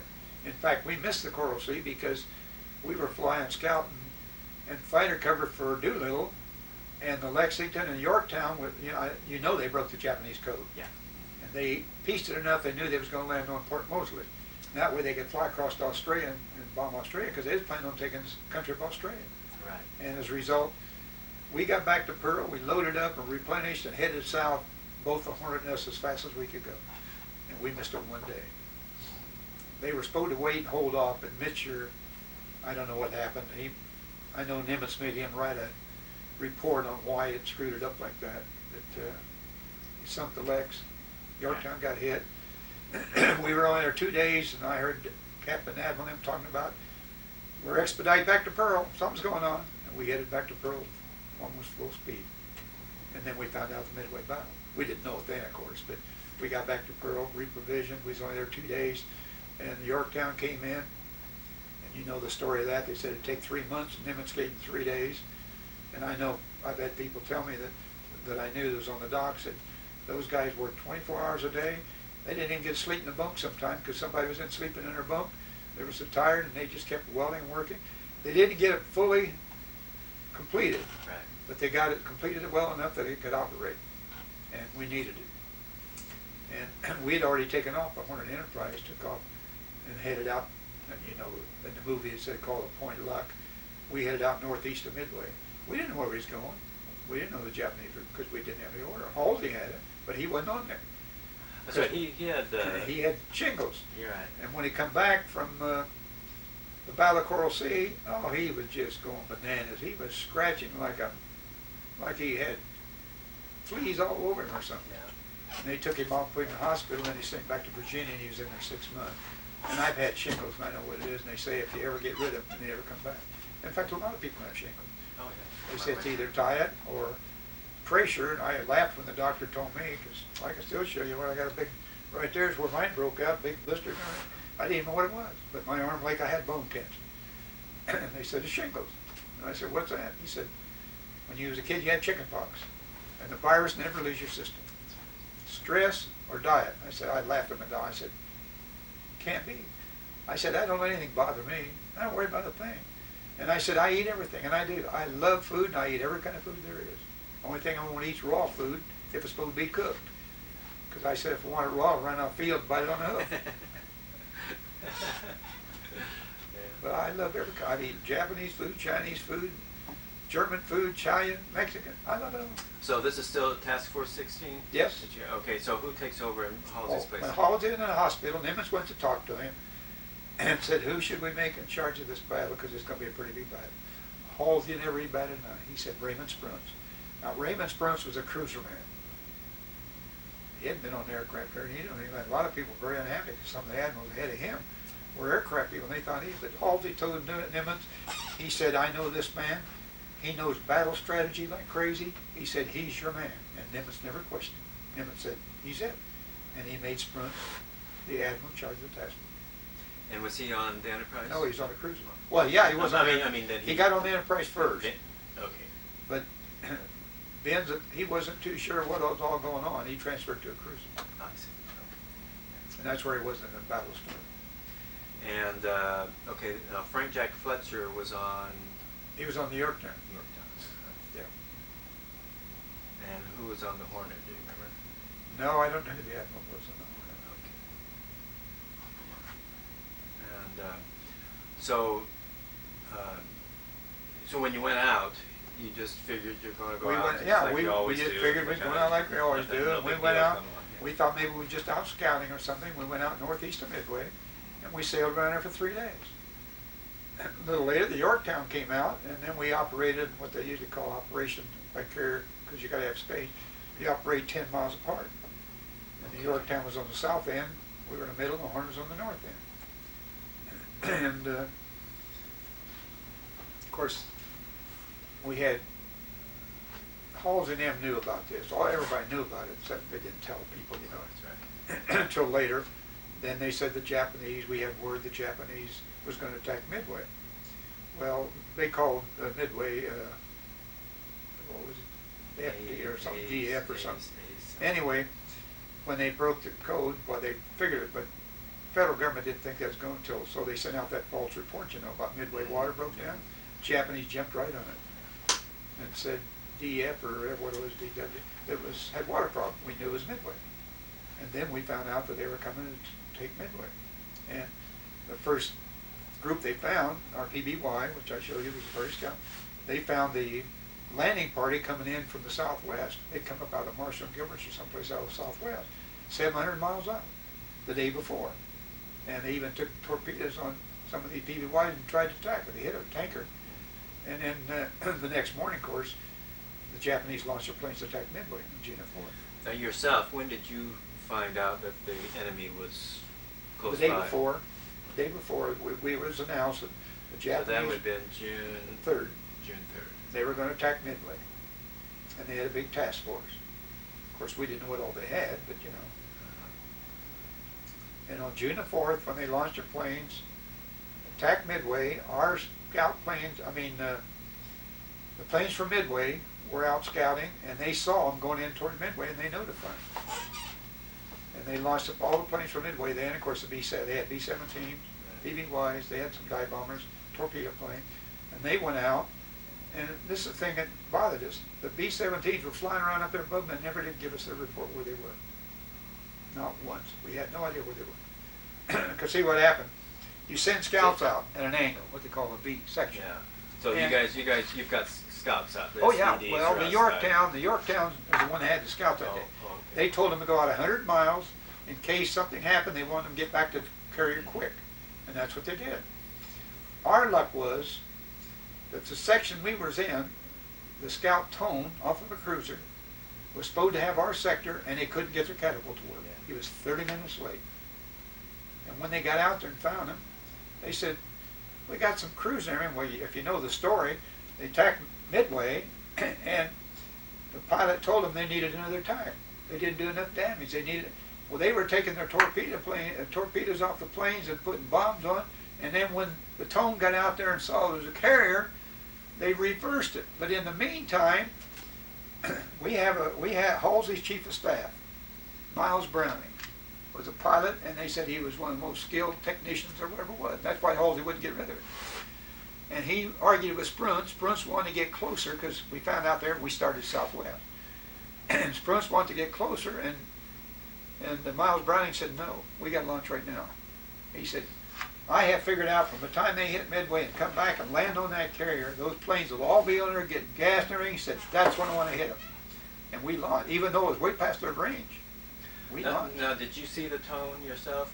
No. You did, okay. No. But, I don't even know it was in our area. In fact, I don't think it. I think it was in the Yorktown area. oh, okay. But they launched, and the Hornet launched first, and they got in there, but they didn't find him. Because what happened when the tone had found the carrier, the Japanese had turned to the northeast. They weren't where they were. Well, the Hornet got there and didn't find him, so they thought they'd gone to toward Midway, so they turned south. They were running out of gas. Some of the planes crashed in the ocean. Some made Midway, some made it back to the ship. Well, all our torpedo planes found them. Because on the Hornet, if you know the story, they had an Indian that was actually their pilot in charge. And everybody said, he'll find him, and he found him. But you know the story, they lost every one of their planes, and Ensign Gay was the only pilot that even come out of that group. Because they were shooting them down like crazy. Because what happened, and this was advantage, the Japanese had learned that torpedoes sink ships. They brought all their fighters down from the cover, down to the water, so they could shoot down all the torpedoes, and there wasn't any up there. And McCluskey, from the Enterprise, led the raid, Lieutenant Commander McCluskey. He led the raid. When he got there, they wasn't there. He thought they must have gone back north or northwest, so he turned, even though he's getting low on fuel, and people have always said this about him, he said he'll find him if he actually flies these planes in the ocean. And he turned to northwest, and that's when he saw that destroyer that had been after a submarine of ours, headed for he followed it 35 miles over the horizon. There they were. And there was no fighters up there to contest them. They didn't have to be broken up. They set it up, and he told Earl Gallagher, which was another dive bomber pilot, you take the left, I'll take the right. And they started on the wrong one. And they saw this, so they quit, took his group to the other carrier. And we bombed, like I said, they hit the Kaga, which was the flagship, and they had no problem at all. The planes were halfway in their dive before Japanese saw them. And they screamed, hell divers! And they plastered those carriers. They got hits right in the middle with all these planes and bombs, the torpedoes they'd put below in the hangar deck, hadn't put them away, they exploded. They just demolished. And then our other group hit Kaga, which is K-A-G-A, and they did the same thing. That was Gallagher's group? Yeah. And as a result then, the Yorktown's group showed up, and they hit the Horyu. And that was 3 of them wiped out right there. And of course they came back. A lot of The Kaga and the... A Kagai was a fur. K-A-G-I. Okay. And the second one was... K-A-G-A. The Kagai was a flagship of the Admiral. Oh, okay. And when it got hit, he went on a cruiser. I see. Some of the others got killed. One of them went down the ship. He wouldn't get off. Right, yeah. And then they came back. They think the only thing they could figure, the Soryu was over the horizon, and it followed the Yorktown planes back. Did, and as a result, they attacked the Yorktown, which is too bad. They should have attacked us or the Hornet. Of course, the Hornet never been any battles. We had. But they hit the Yorktown, and they put a couple of torpedoes in her and some bombs, and they thought it was going to turn over, so abandoned ship. A little later, they found out it didn't, so they ordered some people back aboard. They picked a cruise. They picked spaces. They went back aboard. They tried to balance it and change, they fled the sections and balanced it up, and they got the engines underway. And this is what threw the Japanese. They thought they sank it. When they came back the second time, the Yorktown was doing 19 knots. They thought they were hitting another carrier. And so, but they hit the same Yorktown. This was when, of course, they put her out of commission, and they tried to tow her out, but you know the story. The next day, a submarine found her and sunk her. And we never got hit in it, but it happened at about 4 o'clock. Earl Gallagher, which was a lieutenant on our ship, was put in charge of the attack group to attack the Yorktown. As a result, there was planes from the Yorktown, the Hornet, and Enterprise. He led them. They got over there and hit it. And the story about it was that the Japanese, when they hit the Yorktown first and hit the next one, they said, there's only one carrier left. We can take care of that, no problem at all. So they all stayed aboard to eat. and all their planes were aboard with their bombs and things and gas ready to go when the Enterprise pilots got there and the Yorktown and Hornet pilots got there. And they set it completely fire. I showed you the picture where a Japanese pilot took it, flight deck and burned completely open. And it sank the next morning. So that took care of the 4 carriers that attacked Midway. Okay. Okay. Now, when okay, you're on the Enterprise and you go out and now you're retrieving your planes. Gallagher and McCluskey, all those guys get back, do they? Yeah. You don't lose any of that first I wave don't that think we went in? did. No, I don't think they lost a one because they caught them by surprise. Yeah. Now, okay, and then they go out, like I say, around 4 o'clock for a second strike. No, they sank them first time. No, the 3 they got. Yeah. Oh yeah. Okay. And Well, okay. the first- Okay. Well. Okay. First 3 they hit at like 1 o'clock. I know. But then they came back. Yeah, they came back to the ship. Your ship. Okay. Now, in Some- between that, okay, the next thing is that when the Japanese attacked the Yorktown. Yorktown. Okay. They And- knew there was another carrier there. Right. Exactly. Now, could you see the Yorktown? Oh yeah. Could you see the Oh attack sure. that Oh went yeah. and all that I can stuff? only see it. I saw it when it almost turned over. I thought it was going to turn over. I got a picture of it when it was actually turned to port side. It almost Yeah. turned over. And but none of those Japanese planes came to Not a the one. Enterprise. Not they a all, Hornet they all, either. No, okay, they just attacked the went. Yorktown. Okay, and then could you see some of the Japanese planes being shot down? Oh yeah, they were. In fact, their leading torpedo pilot guy, when he went aboard the ship after the first attack, he had some damage in the gas tank, and the guy told me his gas tanks wouldn't hold full loads. He said, "That's all right, go anyway." He never returned. He got shot down. Did any of your fighters try to go over? Oh and yeah, help we them? sent fighters over to help both times. Oh, okay. Yeah, so they did shoot down some planes. Oh yeah, they lost a lot of planes. Okay, so, and that attack was about what time then? The Yorktown, the first time it got hit? First time got hit must have been about 3 o'clock. And then about 4 o'clock is when you guys launched and Launched, Gallagher took him. Yeah. Was McCluskey stay? Did he stay on board then? No, he was wounded. When he Oh, got he was. back, he had blood running out of his hand, and he took Oh. some shrapnel, and they wouldn't let him fly. And that's why Gallagher, which was a lieutenant, he wasn't the highest rank, but you got to remember our pilots were the only pilots that ever been in any battles. Hornets hadn't been in one. Yorktown hadn't been except the Coral Sea. Yeah. But so they made Gallagher in charge of the flying group, and that's when they went back and attacked the carrier. And so while they're doing that now, is there a second attack then comes in on the Yorktown? No, Oh, it was already the second. That was the second. on the York. The third, yeah. See, they hit the Yorktown first, right after we got back, because they'd followed the planes back from Midway. Well, I mean, from the carriers that we hit there. So it must have been about 2 o'clock when they hit them. Okay, so it was 2 o'clock, and then 3 o'clock is the second time. Yeah, you then hit. they came back Okay. after that. After they'd gone back, well, see, what you do is you launch an attack, and then you have a second attack set and ready to go. Mhm. And that second attack's when it got there. But in the meantime, that hour had passed, they'd already got the Yorktown underway and built up steam, and they thought it was another carrier. And okay, from Gallagher's, when they got the 4th carrier, did they get back before dark? Oh, yeah. All right, and everything. Yeah, right at dark. Yeah, it was 6 o'clock, but it's still light. Uh-huh. Yeah, they got back. And no casualties to speak No of. problem or nothing. Okay. So what's the feeling going that night? Well, that night, I mean, yourself. Okay, it's been a big day and everything's been going on. What do well, you we think? were up till, we were probably still on our watch in the station till 10 o'clock, whether it secured us. But we didn't know what was happening. You know, nobody tells you. They keep all this stuff themselves. Yeah. Only thing we knew, we had a lot of debates. Some of the pilots thought we should have gone west and been real close the next morning, but Spruance, like I said, was a cruiserman. He knew about cruisers and battleship, what damage they could do, so he turned east. And we couldn't figure why. Well, now we know, because they thought they'd catch up with it and they could blow us out of the water. Didn't work. And he went east till midnight and then went back toward Midway, so he'd be there next morning in case there's any other carriers or anything. Well, there wasn't any. So the next day, our pilots scouted out, and I think I told you that there were 2 cruisers sent to bombard Midway. And they figured out time they get there, it'd be daylight. They'd have those planes on. So they turned around like 2 or 3 o'clock in the morning and run together. And broke a seam and oil came out. And when our pilots scouted, they saw this trace of oil and they followed, and here were 2 great big heavy cruisers. before they called back, and I showed you the pictures. They just demolished them.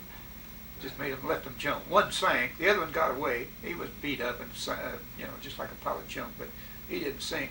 He got away, and they finally got back into the Philippines, I think, to get repaired or something. But the other one sank, and they wiped out all the people on it. So did you guys go back to Pearl then? No. Saratoga got out there just then, and she sent him some new planes to replace the ones that were all shot up. And I showed you some pictures how some bad burned. And I told you that some of the guys were mad, so they rode all over the planes. Come and get in the battle. You look like this, and why don't you join us and see what it is to fight and stuff like that. But they sent us new planes. We sent them all the ones shot up. And the next word we got, we were going to Illusions because he had 2 carriers up there. And it's typical, after you do so much, you think, how come we have to do it all? And that's the thinking. We thought, hey, God, why do we have to go up there and do all that now? Well, we just traveled about that day, and we got orders then to go back to Pearl. They canceled it going to Illusions. And we found out later that those carriers had gotten out of there. Because Yamamoto had called them to come down to Midway. It was too late. The other carriers were all sunk. They couldn't do any good, and they were afraid. So he didn't send them in battle at Midway. He took them all back to Japan. But we went to Pearl then. And that's when we got all the news. Oh, God, we went to Pearl. People were cheering and screaming because they knew. See, what happened is the Army guys got there first. And they told Hal that those B-17s, they had dropped those bombs and hit those carriers and set them on fire. And in fact, there was a big fight in one of the bars later in Honolulu. When they did that, some of the Navy guys just got there and had a battle royal because they hadn't touched a thing. Till our dive bomber started them, they hadn't been touched. Not a single torpedo plane hit. It's just that our dive, and we were lucky, like I said, Miles Browning was very tough, and he figured the very point where those planes would all be back aboard, be gassed, have bombs on them and all that, and he caught them because they all exploded. Just demolished them. So how long were you in Pearl then? We were in Pearl about, not very long, maybe a week. Because we went back out toward Midway and checked around to see if anything was coming back. They'd had reports that maybe that they were going to come back and land on Pearl. Scuttlebutt, and stories get started, you don't know who starts it, they get started. But we'd gone out there and been around and nothing. So what was the next engagement then? Well, after Midway, we didn't have anything to do, but we trained pilots, and then is when we went down to Guadalcanal. In July, we started south. We had the Hornet, and that was the only carrier with us. We started south, and we got down there, and we got into Tonga Taboo. It's the capital of Tonga, the islands of Tonga. And we didn't know. There wasn't any docks or anything, just a group of islands. There was a good channel. We went in and dropped anchor. We sat there a couple, 3 days. I got to go aboard. I've got stamps and a picture of the queen of the island. She weighed about 220 pounds. Lived in a little old house that had a picket fence around it and had 12 maids. Nobody, Navy didn't bother. I was there. I got stamps. I got British money. I still had the crowns and florins of 1941 on them. And the stamps. And the story is, the reason we were there, the Marines were landing on some of the islands to the west, practicing on going to Guadalcanal. And they say the big mistake they made, they did everything to unload the ships, their supplies, and that hurt them when they got to Guadalcanal. It was a big mistake. But then, after being there about a week, we went to sea. We didn't know where we was going. And we went to sea, and we met the Hornet again, and she had some ships with her. And then we had more troop ships come, and we got other cruisers and destroyers. We didn't know where we was going. And finally they announced that the Japanese had built a Navy base at Tulagi and was building an airfield on Guadalcanal. And we were going to take it over. We couldn't allow them to do that because they was going to take Australia. So we launched, that day we launched 236 airplanes, and we landed 229, I think. We lost their 4. We set a record of most planes in 8-hour launching and landing of anybody, and they'll never break it, probably. Of course, we were attacking Tulagi was attacked in Guadalcanal. They were, you know, because the Japanese didn't come down until later. They were surprised. They got shocked. And our Marines took the air base and left it flat. But the Seabees had to get in there and finish it. They laid down these metal strips, you know how they are, the big metal strips to make it level, and it could handle the planes rather than sinking soft dirt or stuff like that. And we were there all the time, man, because the Japanese, we had a saying, the Japanese ruled at night, we ruled at day. Because we had the Henderson Field, which is named after Colonel Henderson was on Midway that got killed. They named it after him. And they had planes then. Finally got in some planes, not a lot, but they had a few. But we were right there, us and the Hornet. And we could launch planes in the daytime. We could sink their ships and things up the channel. We scouted out, and they would come down, and our fighters would shoot them down. They always had these big flying boats, Emily flying boats, checking us out. I've seen many of them shoot them down over the horizon. Oh, you see this boat and fire come up, you know. And then of course, they had some night battles there, which I'm sure you know about. Yeah. That the Vincennes and Quincy, and some of them got sunk. And then on August the 24th, the Japanese brought down some carriers, and we the ones that got hit. They dived on us for about 40 minutes. We took 3 bomb hits, real bad. 2 was in the 5-inch starboard gun mounts and killed everybody on both of them. First time the bomb killed 35, second time killed 38. Like I said, the only man got off was the medic, and the officer of the gun said, you get up in the catwalk because I want somebody there in case we get some injuries to be able to come down and work on my men. He's the only one survived. And the bombs went below decks, of course. The second one jammed our rudder, right full rudder. That's when I thought we was going to turn over. I was going to go right out in the middle of that ocean, flying. No life jacket or nothing. No, we didn't. We went in circles. We slowed down. We went in circles about. So where were you? We were off when that happened. I was off of Stewart Islands. No. You yourself. Oh, I was up on the bridge. When it jammed, when it hit. Oh, I was up on the bridge of my station, battle station. I was up there above the bridge, lookout station. That's why when it jammed, it turned right so hard. It was doing full speed, and that thing turned right, just bloom. I went flying across that station, hit that guardrail, and I thought I was going. If it turned, in fact, I thought the ship was going to turn over, and I figured just catapult me out there, 100 yards or 50 yards right out in the ocean. That's what I thought. If they slowed the engines down, and we didn't turn over. Sure was scary. Yeah, I guess. We slowed down. We kept going round and round circles, and our fighters were still up. The Hornets were still up, and a group of Japanese planes come back on the second rig. But they didn't find us. They turned the wrong way. They came in from the east and turned north instead of turning south. If they'd turned south and found us, we'd have been dead up. But they didn't find us. So the rudder jammed because of a bomb hit it? No. Well, no. The bomb hit inside, and it got so hot with fire, it burned all the grease off the shaft and locked it up. Oh, okay. And the 4 or 5 men that were in there, excuse me, they tried to rectify it, but it was 170 in there, and they were fainting. They didn't have any energy, dried them out. And they didn't have any energy. Chief Smith knew that like the back of his hand, and he was up on the bridge, and he asked the captain asked him if he could do it, and he said, yeah, I can go fix it, and he went down. He passed out once before he got it fixed. But he got some switches made, he got the thing greased, and within 30 minutes we had rudder control.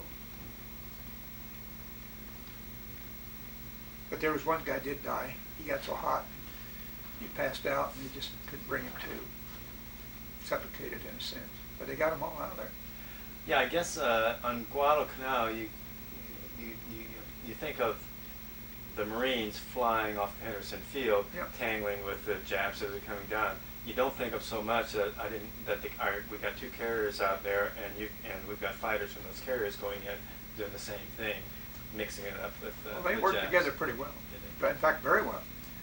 In fact, when we got in on October 26th, we launched our planes to Henderson Field. We only took a few to go to New Caledonia, New Man, to be repaired. We flew all our dive bombers and some of the fighters over Henderson Field. More than Marines were glad to see them. Because see, they were just getting planes. They hadn't got many planes because they hadn't had a lot of Marine pilots trained and everything, and they were just getting planes. So after that August 24th, did you go back to Pearl then? Yeah. To get repairs? We had to go back to and Pearl. Well, what happened? We went out of Tonga and took all the torpedoes and all the bombs and things off so they'd be in the air and they could use them. And they gave us a cruiser and 2 destroyers, and we kept like 6 planes. That's all we had. And we went back to Pearl. Of course, when they got in there, they put us in dry dock because they had to rebuild that whole back end and the gun mounts, and the flight deck was buckled, you know, for an explosion. I mean, we were in there a little less than a month. And at the beginning of October, we left, headed south again. Well, in the meantime, in September the 15th, the Wasp took 3 torpedoes and was sunk. The Sarah took a torpedo and went back to the States. That left the Hornet by herself. So when we got there, they said Halsey, and he kind of favored us. I think we were his flagship a lot. He said to God, the Enterprise come on, and he said, man, I just want you to fight one more battle for me. Boy, did we. Because that August 26th, that Battle of Santa Cruz, something else. They sank the Hornet. And we're the only carrier the United States had left. You saw the picture, and you got it out of that magazine. They've dived on us 4 times in 2 hours, because there were 4 Japanese carriers against that. They said it was the heaviest air attack ever put upon a carrier. Anywhere from 85 to 115 planes. Nobody will ever know. And we only took 2 bomb hits. We took one in the officers' quarters. One went through the flight deck and outside and exploded out in front of the carrier and put 157 holes in the bow. We were taking water through the holes, in those holes, into the ship, inside. But we sank one of the Japanese carriers, damaged 2 more, and we think we shot down all their planes. Because like I told you, on August 24th, we went back to Pearl, they put the 40 millimeters on it. And that's what saved us. See, you have to dive, most people dive to 2,500 feet to release a bomb to be able to get a hit on a ship. Some even lower than that. They couldn't get close. Those 40 millimeters would blow you out of the sky at 6,000 feet. And boy, they were shot down. We were shooting them down. I showed you a picture where 2 was falling side to side. They were just falling out of the sky like rain, really. Of course, the South Dakota battleship was with us. She was blasting away. The stories were blasting away. Nobody will ever know who shot down the most, but they gave us credit for 35. How they told them. And some of them say we did more than that because they was diving straight at us.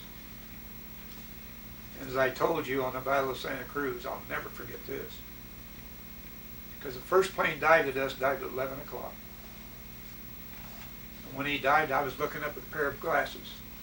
And he turned to dive, and as he turned to dive, one of our pilots pulled right in behind him and started shooting at him. And the smoke coming out of the barrel of that gun, it looked like he was shooting right straight at me. And that plane just broke out in total flames. He shot him down in complete flames, and I'm looking at that. And I can see it today. I don't even have to close my eyes, just as clear as a bell. Like I said, we went under 4 air attacks in a 2-hour period. That's where they said the heaviest ever put on the ship.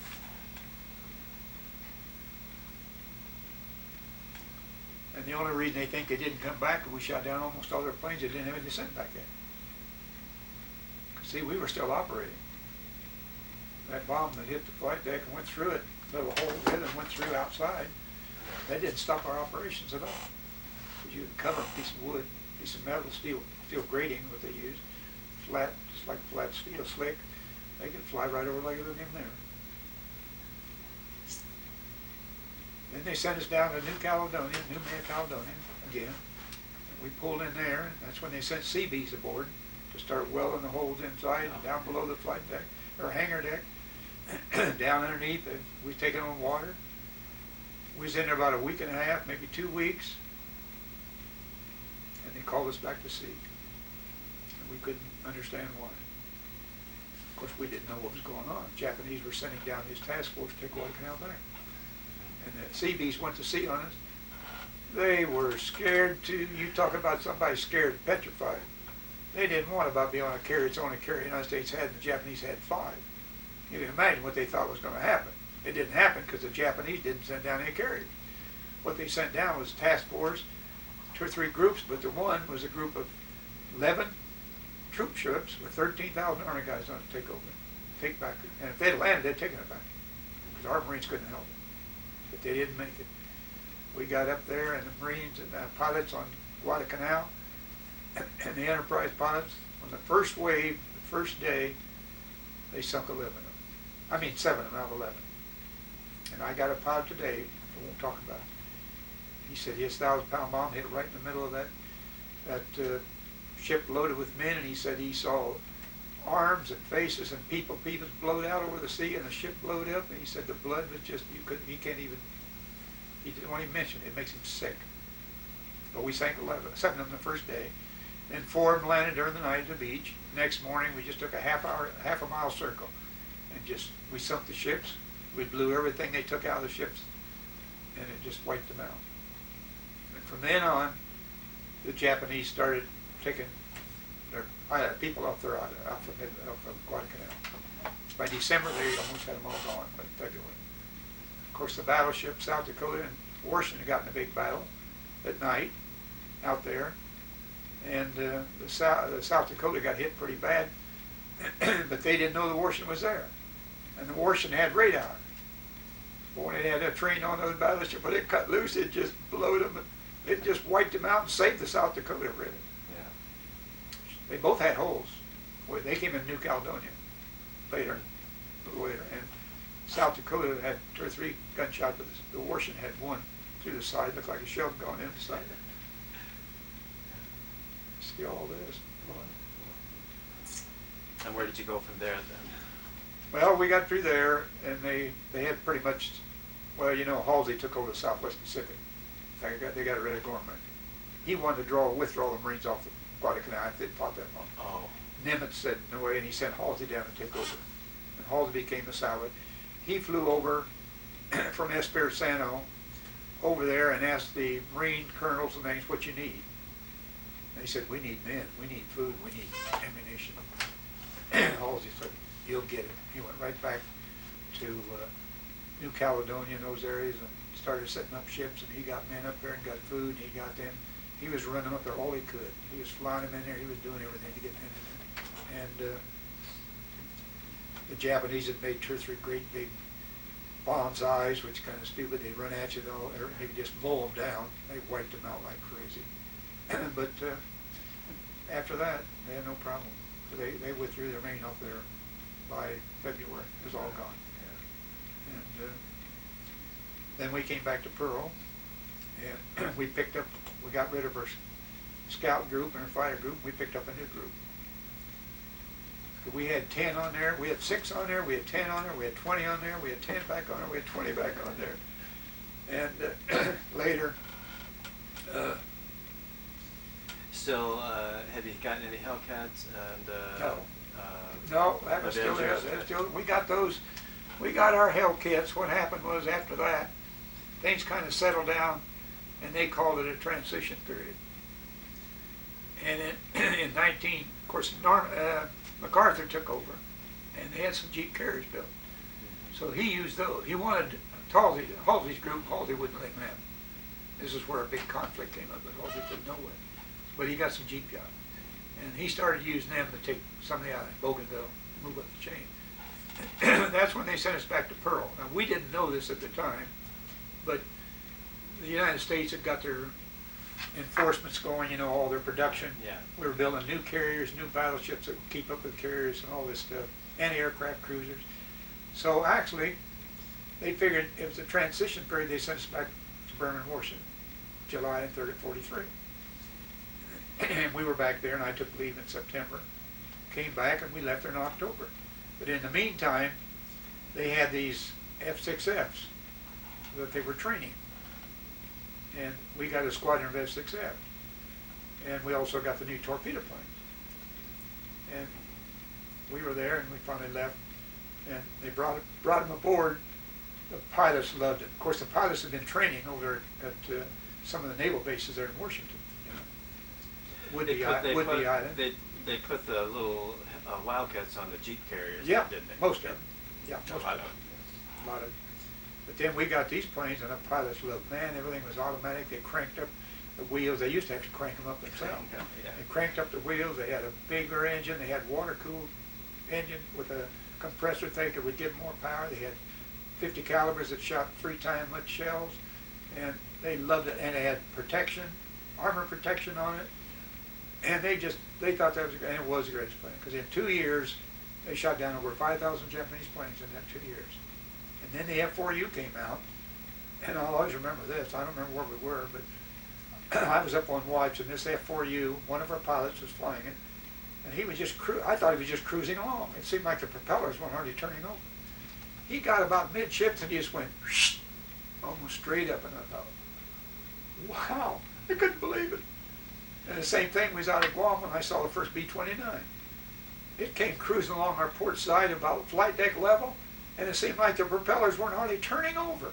And it got even with me, and I thought, I could walk back to the United States on the wing, and that thing is so long. I could not believe it. Yeah.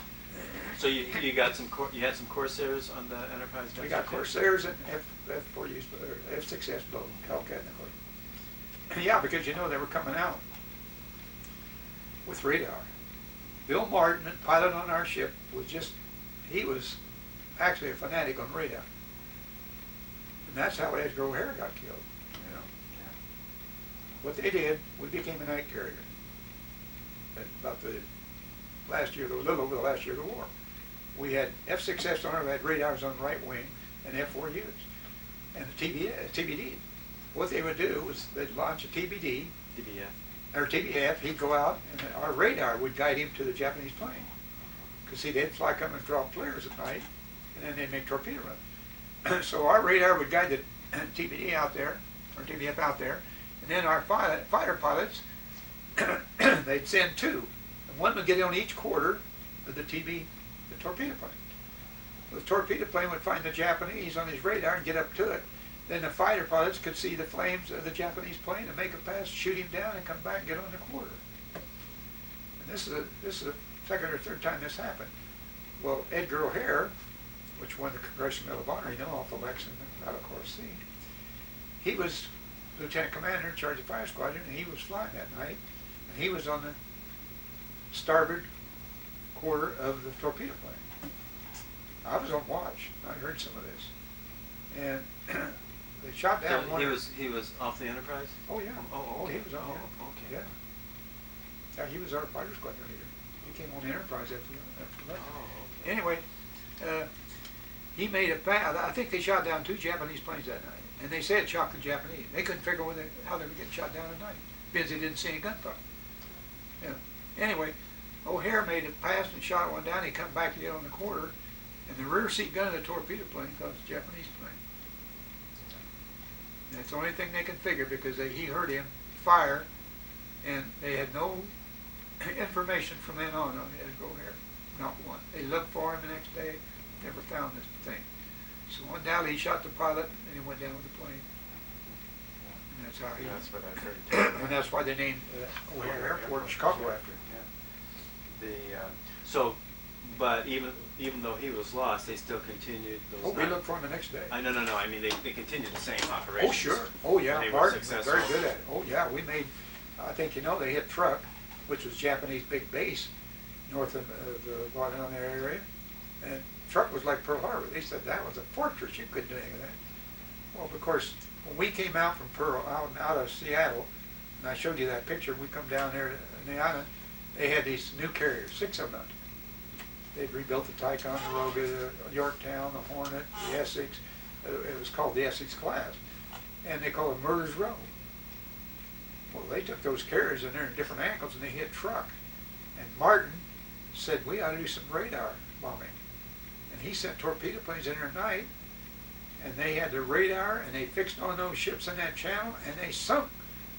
Well, they don't know how many, but they sank, they figured 167 tons of ships that night. Night radar, which had never been done. But it proved to people how effective it could be.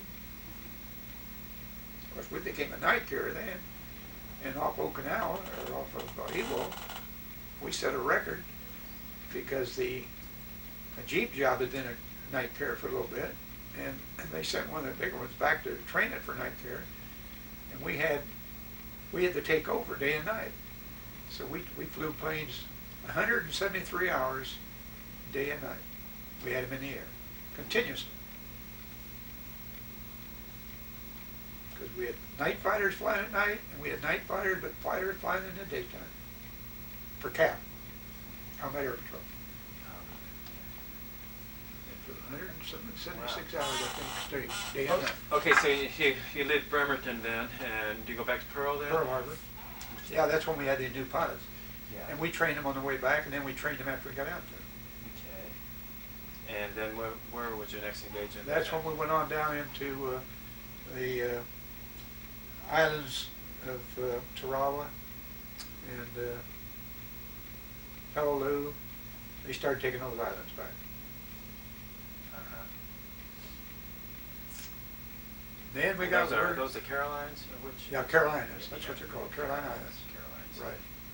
Uh-huh. Yeah, there were some real battles there for Marines. Oh, yeah, they really were. And you guys kind of did Oh, bomb the island, we stuff fire like bombed that. it, and we bombed it straight. Were there any Jap carriers around? No. Around, no. Never saw one of them. Nothing. They never came out and challenged us. Because see, the reason they say they did, that was so far away from homeland, Yeah. they couldn't afford to lose any carriers. They were waiting later. Because after that, you know, in June the 15th, we went up to take the Marianas back. Mm-hmm. And when we did that, then the Japanese came out because they couldn't afford to lose the Marianas because that was close enough that our big bombers could reach Japan. So that's like Saipan and Tinian. And Saipan, Tinian, and Guam. Yep. And we landed on Saipan on June the 15th. Marine landed there. And we were in a task force. At that time, we had 15 carriers, 8 small ones and 7 big ones. Now let me back up for a second. Now is this before or after the Battle of Lady Gulf? Before. The Philippines. Before. Okay, go before. Okay. Yeah, this was in June 44. June. Okay. Battle of Lady Gulf was in October 40. Yeah. Okay. Yeah, this was first. Uh-huh. And the Japanese couldn't afford to let us loose, so they sent out what they had, a GO plan, GO plan. And they were launching their carriers from the Philippines and Borneo, and they came up, and the battleships cut through San Bernardino Strait, and that's what scared Prunes. He thought there was going to be a pincer, and he wouldn't let us attack the thing. The Japanese had the advantage. They had 9 carriers. They had 3 ahead and 6 behind, and they had the advantage because the wind was from the east, and they could launch planes and not change direction. We had to change direction, launch plane, which took us farther away from them. And of course, as I told you, Spruance was in charge then, and as a result, he wouldn't let Mitzer go attack the Japanese carriers because they didn't know where they were. And they were out 400 miles. They couldn't reach them anyway because he could stay out there. And his planes could land in on Guam and Tinian and those areas, Saipan, refuel and attack the carriers. But it didn't work that way. We could shut them all down.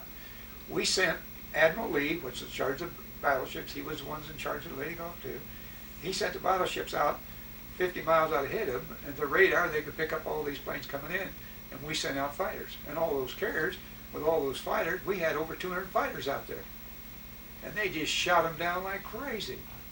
That's why they call it a Mariana turkey shoot, because some guy from the Midwest made comment, that's like an old-fashioned turkey shoot. And you know, they pick up things like that, and they named it that. I know, right, yeah. But we shot down like crazy. Only about 25 got through, and the tactical carriers, and most of those got shot down. No carrier got hit. And one got hit a little bit, but not much.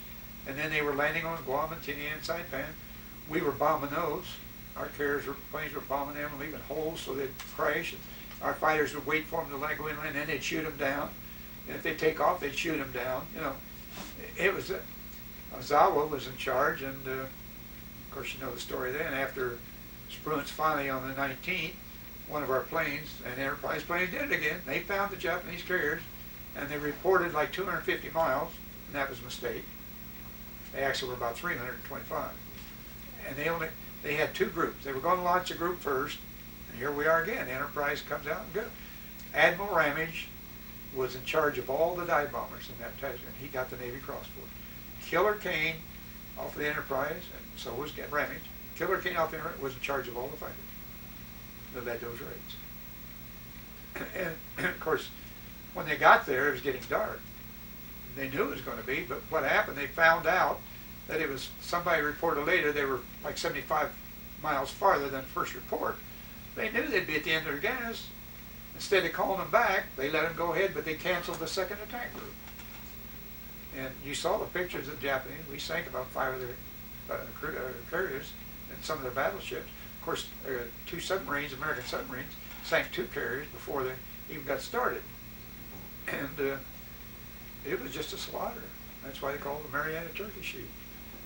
But we did sink, and then, of course, it made Michener mad because Spruance wouldn't let him go attack when he wanted to, and it was dark. We couldn't do anything. And they come back. We lost more planes in the water. 81 planes crashed coming back.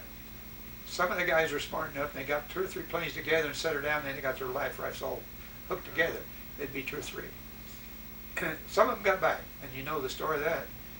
Michener, when they were coming back, they couldn't find us and all that, and finally he made Arleigh Burke was chief of staff, and he said to Arleigh Burke 4 words: turn on the lights. Boy, and he turned on those search lights and all the deck lights, and these pilots loved him from then on, because they couldn't find their own carrier, Right, yeah. but they could land on any carrier they could find, and a lot of them were saved. We had a couple carriers that had wrecks. The pilots wrecked and they crashed, and it delayed the cleaning the deck and things like that. And So the Enterprise, you turned your lights on too? everybody did. Every floodlight, the big search lights were turned on. The deck lights are all So lit. you remember what it was like then? Oh yeah, just like a circus. Yeah. It's like, it reminded me of some store having an open house and those big search lights flashing back and forth. Yeah. That's what it was like. Because every carrier had them on. Yeah. It just looked like it was light, and everybody said it was stupid. Submarines could sink you, hit you. They thought that was a crazy, no German or Japanese would have done it, but Mitchell did. And they sure loved him for it. But we saved a lot of planes that night. Of course, we lost some. Some ran out of fuel beside destroyers were picked up. Some ran out with carriers. Killer Kane, Admiral Ramage got back. Yeah. Killer Kane was in charge of the fighter pilots, so he stayed out to see that all got back, and he was last. At the time he got there, the decks were fouled. He went on by the carrier and run out of gas. Correct. But by that time, the carriers were turning back toward Japan, or back toward to pick up the pilots. And we didn't find him for 2 days. They thought he was dead. And it's 2 days later, a destroyer come over the horizon, flashing his light. How much ice cream will you give us for Killer Kane? See, our policy was if you brought a pilot back, we'd give you 5-gallon ice cream. Oh. And they did that, and everybody cheered. And it was funny because when he got up on the bridge and talked to the admiral, the captain, they asked him what happened. Instead of saying he ran out of gas, he looked at him nonchalantly and said, I run out of altitude. Everybody laughed, thought that was funny. And he had a black eye. He had 2 black eyes. Because he was in charge of the scouting over the island when the Marines landed, and some of the ships shot at him. And his plane caught fire. He thought he was going to have to land in the water, or bail out, so he unbuckled his harness to bail out. And then his fire went out on his fighter, but as he was flying later, he saw the oil pressure was none. So he had to crash land in. He didn't buckle, he crashed his face into the thing and had a black eye. And then when this come back, he had 2 black eyes. Oh, it was funny. Yeah. But he So. was saved. And then the next day, of course, we went west. We tried to catch the Japanese, but they'd already headed for Japan out of there as fast as they'd go. But we went west to pick up pilots. We were picking up pilots all day long. I think there was 81 planes crashed in the ocean, run out of gas. And we lost some. We lost some pilots, but a lot of them were saved because they got in their life jackets and they're in their boat, and they were saved. Yeah.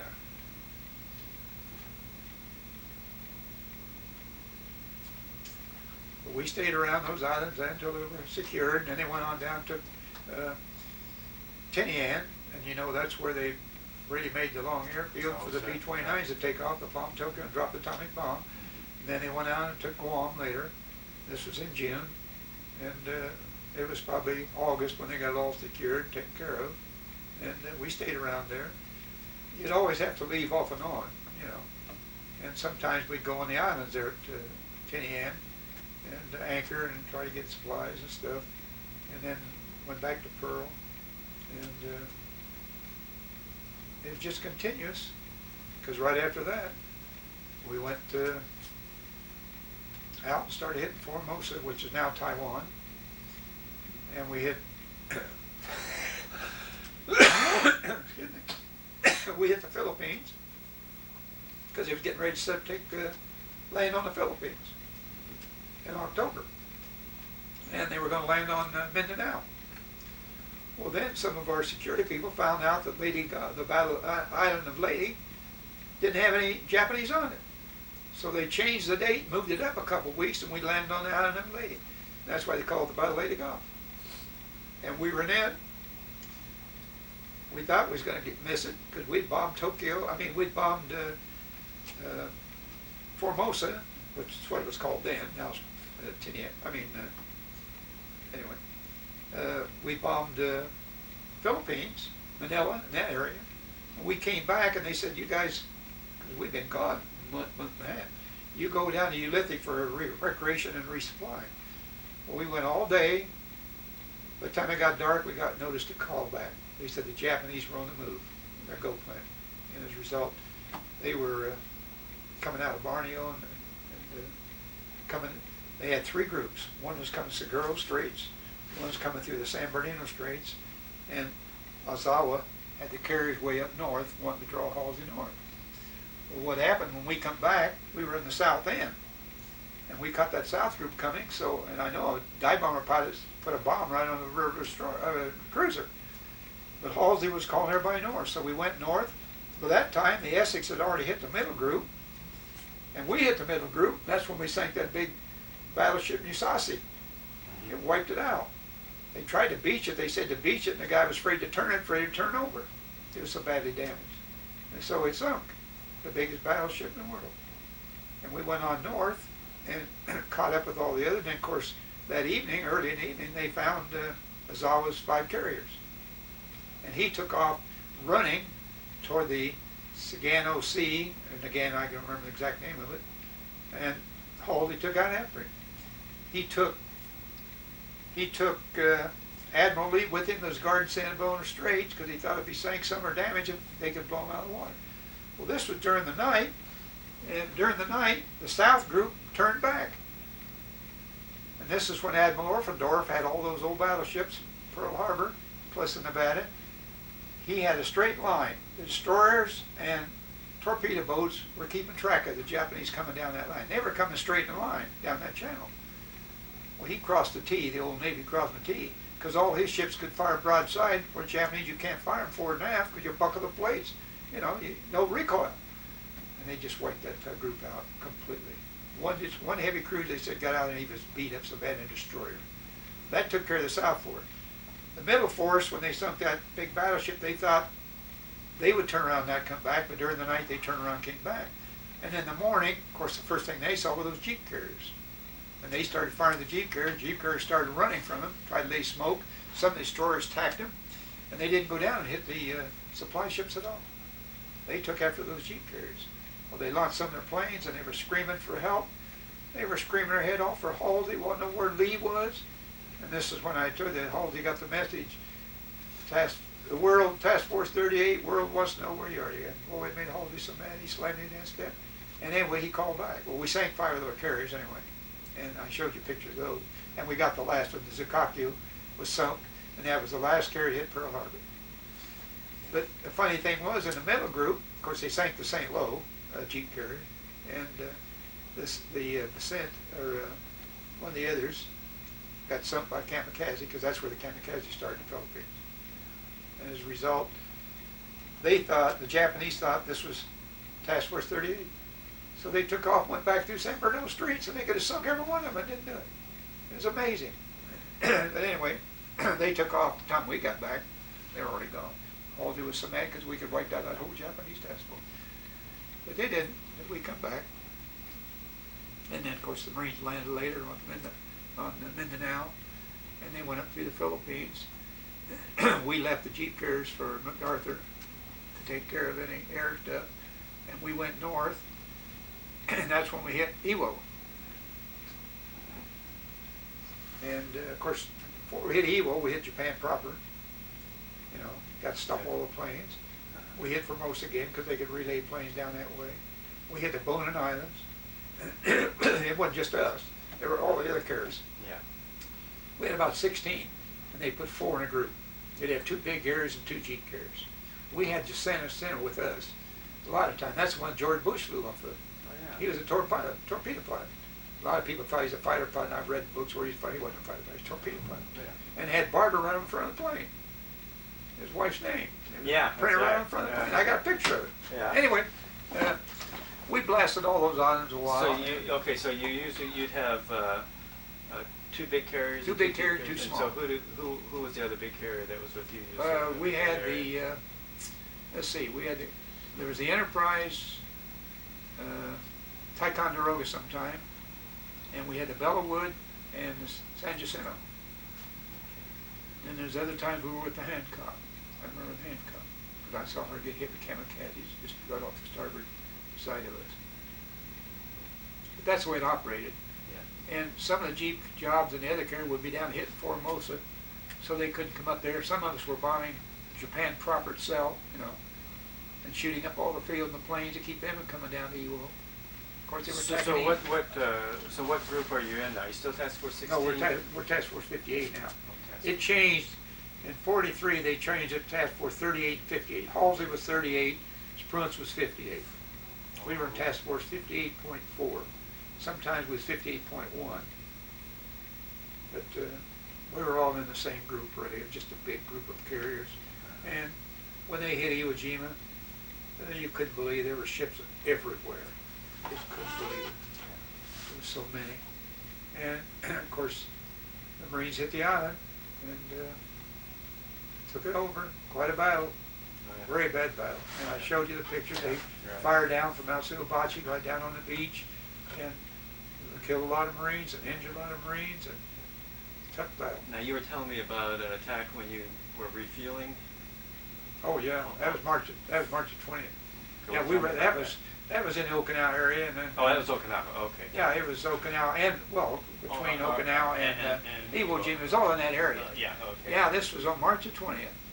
We were fueling the destroyers. I had the after fuel hose. We had a group in the front fuel hose. Well, okay, now, And the okay, now, gunfire. wait a minute. You know, you're a lookout guy, so what are you doing refueling a destroyer? I'm in charge of the division. That was one of our responsibilities. We had the after fuel hose, just like we had the 20 millimeters along the starboard side of the stack. Okay. So you had different assignments. Your division had more than one assignment. I see. They had a lot. Uh-huh. We replenished the ship. We had to get down there and bring that food and stuff aboard and see it got down in those refrigeration places, things like that. Uh-huh.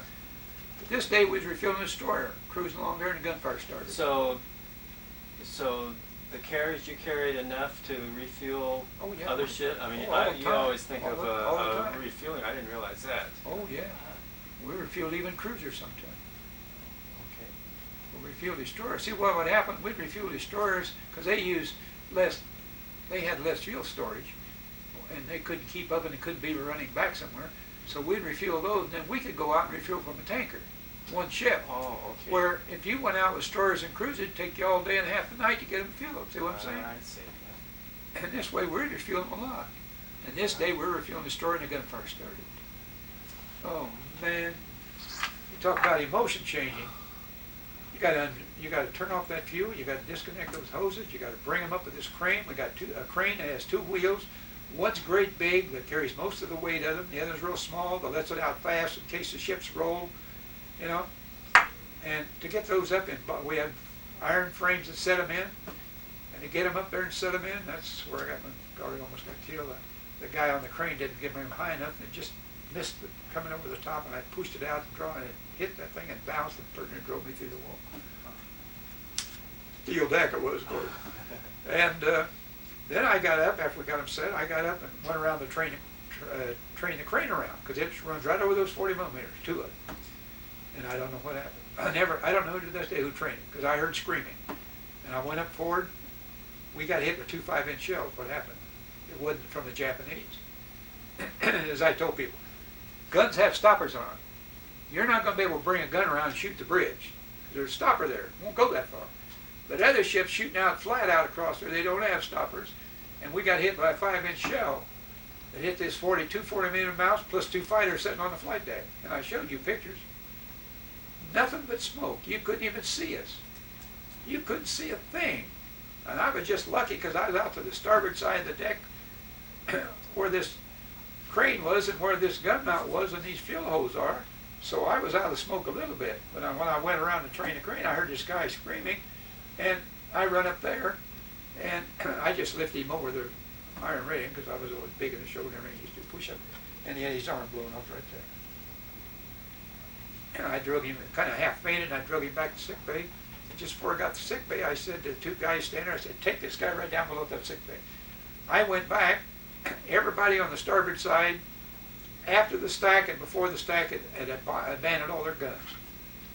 Oh, and I started screaming. I grabbed people and I get on those guns, because Japanese were still diving on. And we started shooting at them. I got accommodation for that. Organizing those gun mounts, and then he was shooting Japanese dive-bombers just diving. I probably got one getting that kid off that and saved his life, because I went down sick bay the next day. First thing he said, you saved my life.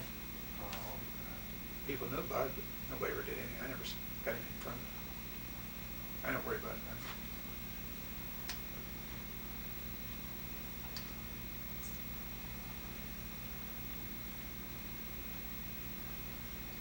Of course, they got Okinawa secured.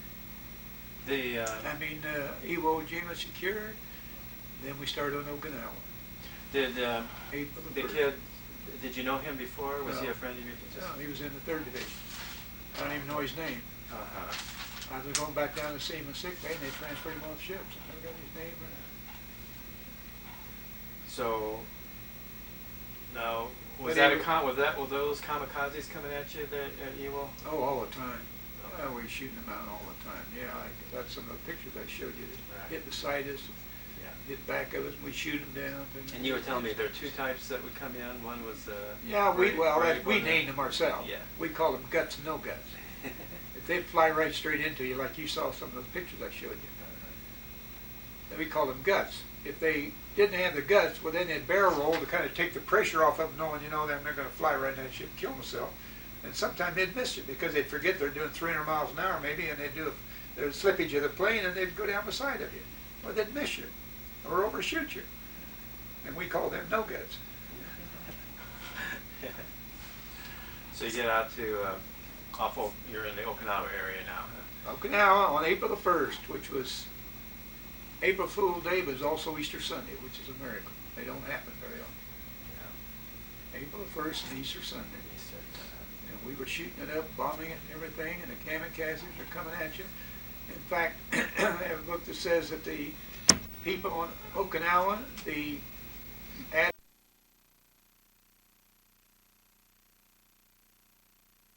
Here's your pencil. You can probably sit down there, I think. Take them off. Okay, yeah, that. Let's see, I saw. Okay, the Marianas. Well, here's the Marianas. Are right there, yeah. Yeah, that's Guam, Saipan, Tinian, and Guam. Guam's one on the south end, the biggest. Right, okay.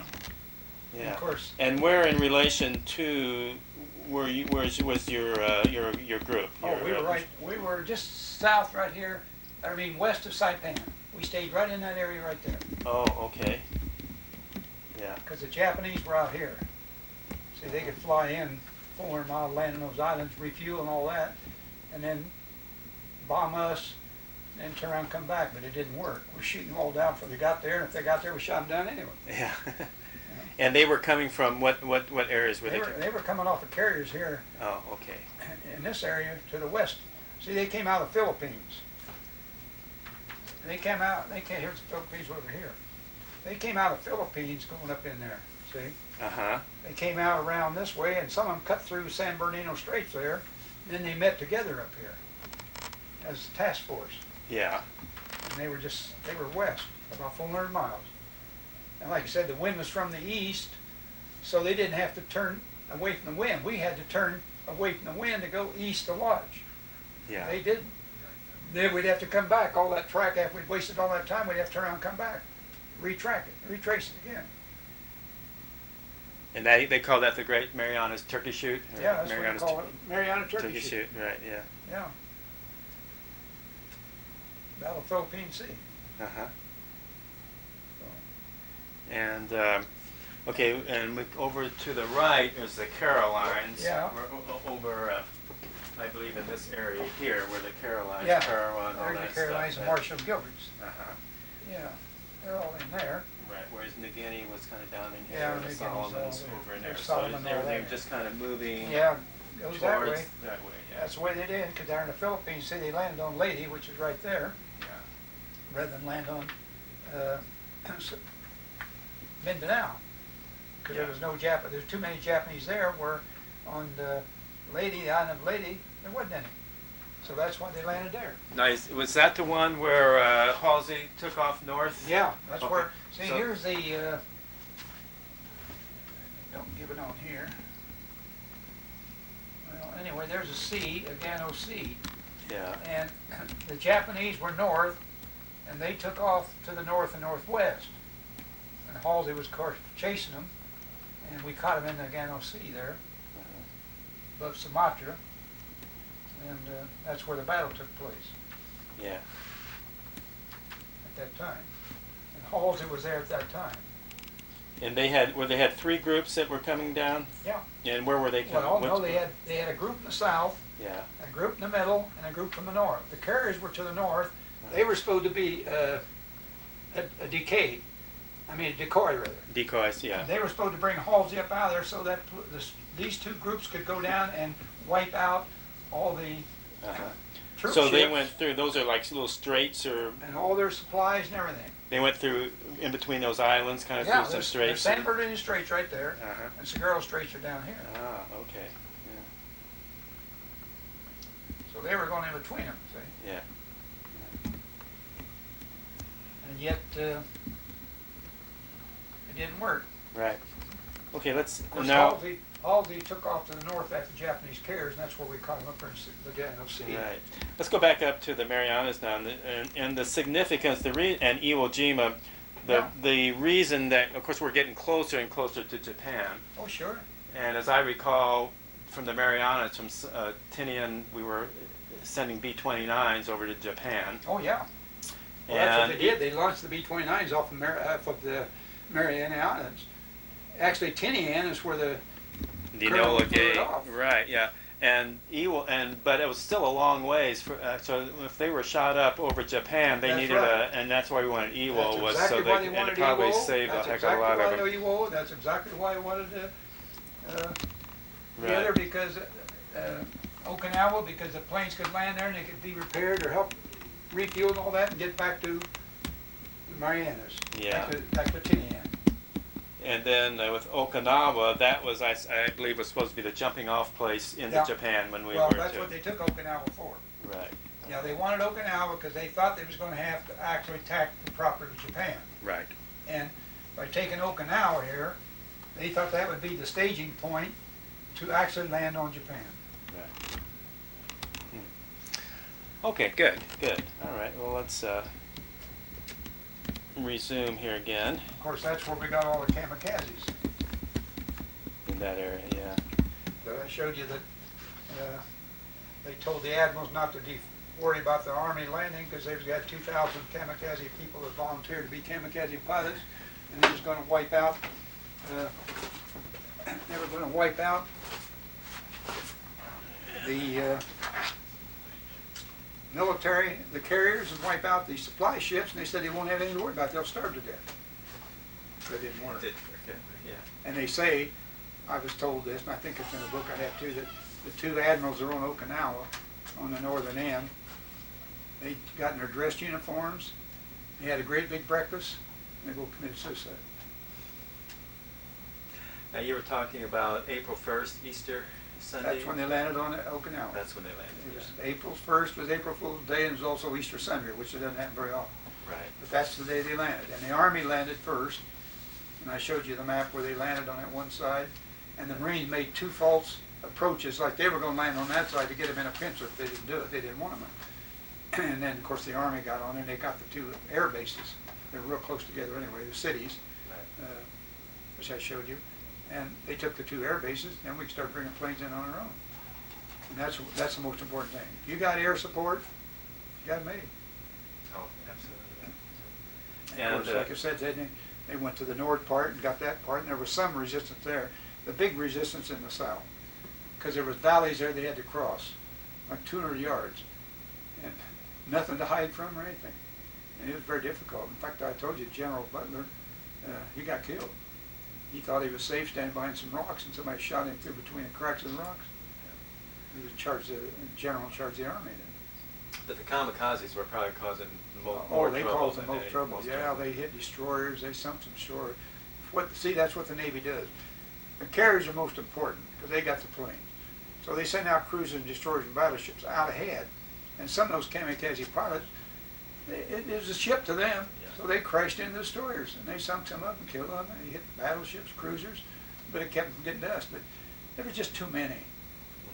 They hit, I saw almost all of them. Like I said, we were lucky. We fought them all the way to Japan, and you can't do something all the time without your turn coming up. But I saw the Hancock get hit, just fly right into it. I saw the Ticonderoga get hit. I saw the Franklin get hit, and I told you I counted 11 explosions on the Franklin. In 3 minutes, and 700 men lost their lives in that 3-minute time. I saw the Ticonderoga get hit, and then we got hit. On May the 14th, 1945, how many explosions in 3 minutes did you see on that? I counted 11 explosions in 3 minutes. You see, she still had her planes aboard. She hadn't launched them. And that's what done some damage. And so when did they get you then? They hit us on May the 14th, 1945. I think it was about 11 o'clock or something like that. Dived right into us, coming from the stern, which you had no guns there, you know. All your guns on the side of the ship. And you just did a flip and were right straight underneath the one elevator and blew it over 400 feet straight in the air. Buckled the flight deck all the way back to the bridge. Splintered it. You saw pictures of it. There's no way we could operate, but we shot down 2 kamikazes before we got out of there. Yeah.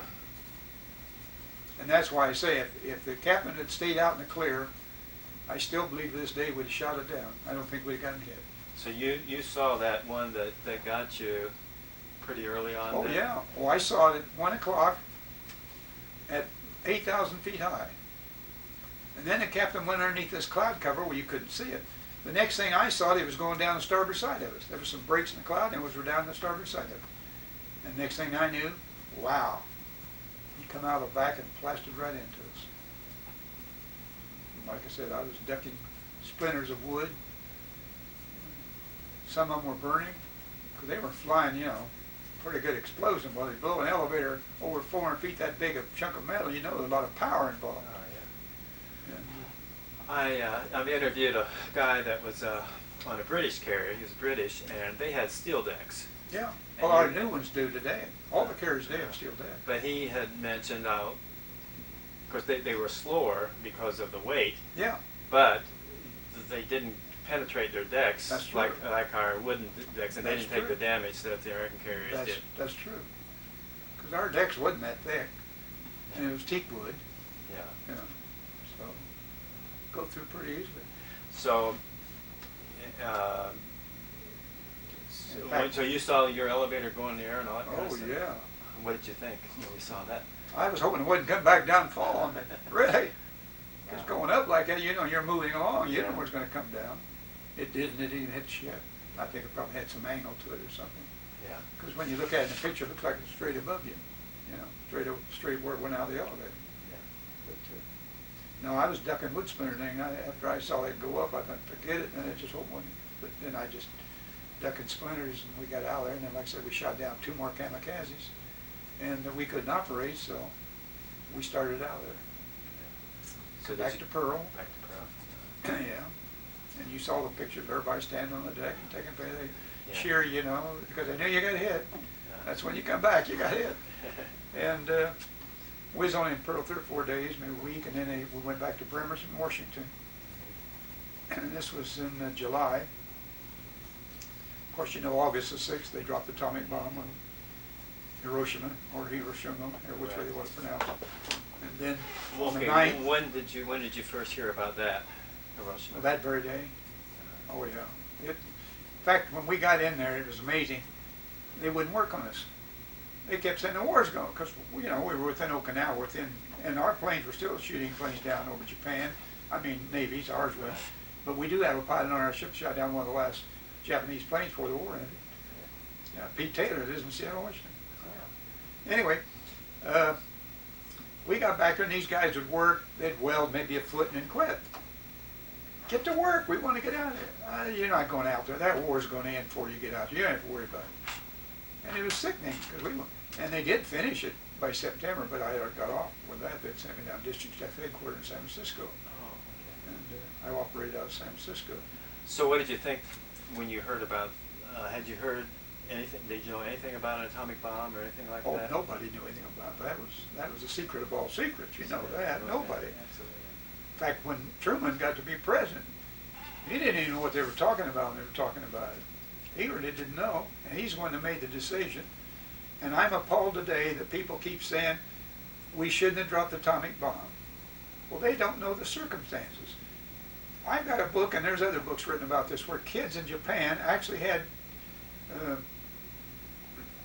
wooden sticks pointed that they were supposed to stab army people that came in, or they had hand grenades tied to their back. They would walk up to a guy and grab him and hug him and then pull that pin and kill him. We'd have lost 1.5 million people, I think, without even a doubt. And that atomic bomb saved that 1.5 million people.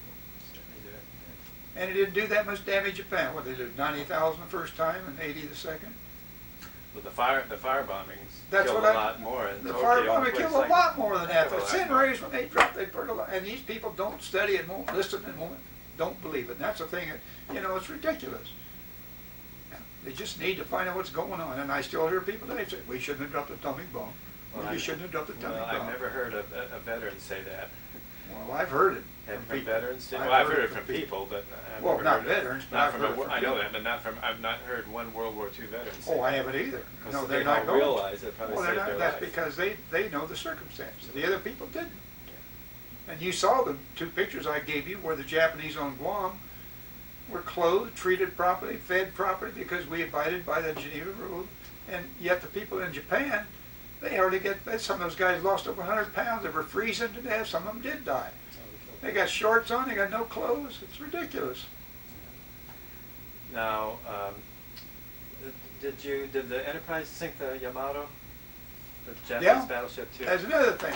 Yeah. The Yamato came out of Japan and was coming down to Okinawa, and they just put enough fuel in to get it down there. They knew it was going to be a suicide mission, and it didn't even get anywhere near Okinawa. They sank that thing, they bombed that thing to smithereens and went right under. Yeah. Yeah. Oh, it was supposed to come down and shell the Marines. Yeah, on they were supposed to come down and help shell the Marine and everything off, but they didn't. Japan at that time was in very dire straits. Yeah. They had very little food, they had very little fuel, and they were being very good. In fact, all the kamikazes said they put enough gas in it just to get you out. You wouldn't go back. Yeah. So, okay, so when did you leave the Enterprise then? I got off Enterprise on, I think, September the 9th, before they had it finished to go back to sea. They did finish it. Oh, did And it went back to Pearl Harbor, went through the Panama Canal, and was in New York on Navy Day. But after Navy Day, it went to England twice and brought back, well, what they did was they kept a few planes on the flight deck and they took everything out of the hangar deck and put these Army cots in there. We had 1,930 prisoners of war in Germany and all that area. We brought back 2 loads to New York. And then they went down to Azores and brought back another load. And then that's when they put it in mothballs. And 10 years later they sold it, cut it up and scrapped it. But I wasn't on there. I wished I could have stayed, but they took me off and put me in District Staff Headquarters, Naval District 12. I worked out there as a what they call National Shore Patrol. I was taking people home to be discharged on troop trains. I rode all the United States. I was all over it. Oh, okay. So you went to, where did you go? To District Staff Headquarters. And where was that? San Francisco. Okay. No, District. Yeah. 12th Naval District on Hyde Street, San Francisco. Okay. 12th Naval District. Yeah, they put us in a hotel. They're on 3rd Street. We lived in a hotel right on Watermark and 3rd Street. So your job was to. We were classed as National Shore Patrol. We took people across country to be discharged to their closest meal. I was in Bainbridge, Maryland. I don't know how many times. I was in Norman, Oklahoma. We had Jacksonville, Florida, Memphis, Tennessee, Minneapolis, Minnesota. There was Seattle, Washington, San Pedro, California. We rode the troop trains across with a cook car on there that we had cooks that cooked their food. We fed them. We got them to the stations where they got discharged. They were taken off during. So you had to just kind of be sure they got off the right place and all this we stuff. were just not to necessarily keep them from just like a raising policeman. heck. And then before Christmas, they started making. See, what we do, we go over and then we get 3 days leave. I was in Washington a couple of times. You could go around all Washington D.C. and the monuments, still stuff. And then before Christmas, they froze us and wouldn't give us any time at all. The minute we got that train discharged, we had to get on a plane and fly back because they wanted people in. And we had a card. I got it. I didn't turn it in. I still got it today. Looks like an FBI card, Naval Intelligence card. And one time I was in Bainbridge, I was in charge. We had 2 other guys with me, and we walked into Washington D.C. and we said we need a plane for Frisco now, at an Army base. And they said, "Come go with us." We showed them our card. "Come go with us." We walked off this plane. There's a DC-3, sat along the sides. That's all you had, seats on the side. And this guy said to a captain and a commander and a lieutenant, he said, "Gentlemen, you'll have to get off the plane." You should have seen the look on their face. Oh, God, were they mad. How can enlisted men like us bump them off? We had prior and everything. Let me back up. I meant to ask, you said you were a, what was your rate on the? First class boatswain rate. Yeah, and so that is equivalent to what in the Army? I know, it must be a tech sergeant or something like that. Mm-hmm. It's just under chief. Uh-huh. I passed the test for chief, but if I'd stayed in the Navy, I'd have been in probably 6 months or a year, but I didn't. So, and on your sleeve, what did you have? I had 3 bars. 3 bars, okay. And, I don't know, I must it looked like an ink or something. It's just some kind of signals on first class. Yeah. And there's different colors? Yeah, they were red. You had red? Yeah. Okay. I know I was a dental officer in the Navy for 6 years, and I kind of remember some of those, yeah. I had good friends at dental officer too. In fact, when I got discharged at Alameda Naval Air Station, he was there. Oh. He'd been on the Entrprise. Is that right? He couldn't believe it. Oh, my God. Okay, so then how long did you stay in the Navy then? I stayed, well, they froze me in the job. So we got all those people home discharged, which was like a year. Then they sent me over to Treasure Island to be a postmaster. And I went over there in the spring, and they finally called me and sent me down to Alameda Naval Air Station, south of San Francisco there, and discharged me. Now, they owed me 3 months, because you get 30 days a year. They owed me 3. They paid me 1, or they paid me 2, and sent me home November the 9th, but they discharged me December the 9th in 1946. Oh, okay.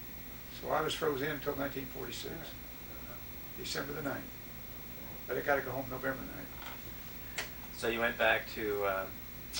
Back to hometown, and I've been in athletics all my life, and basketball space in Illinois, and I wanted to be a basketball coach, so I went to college on the GI Bill and worked.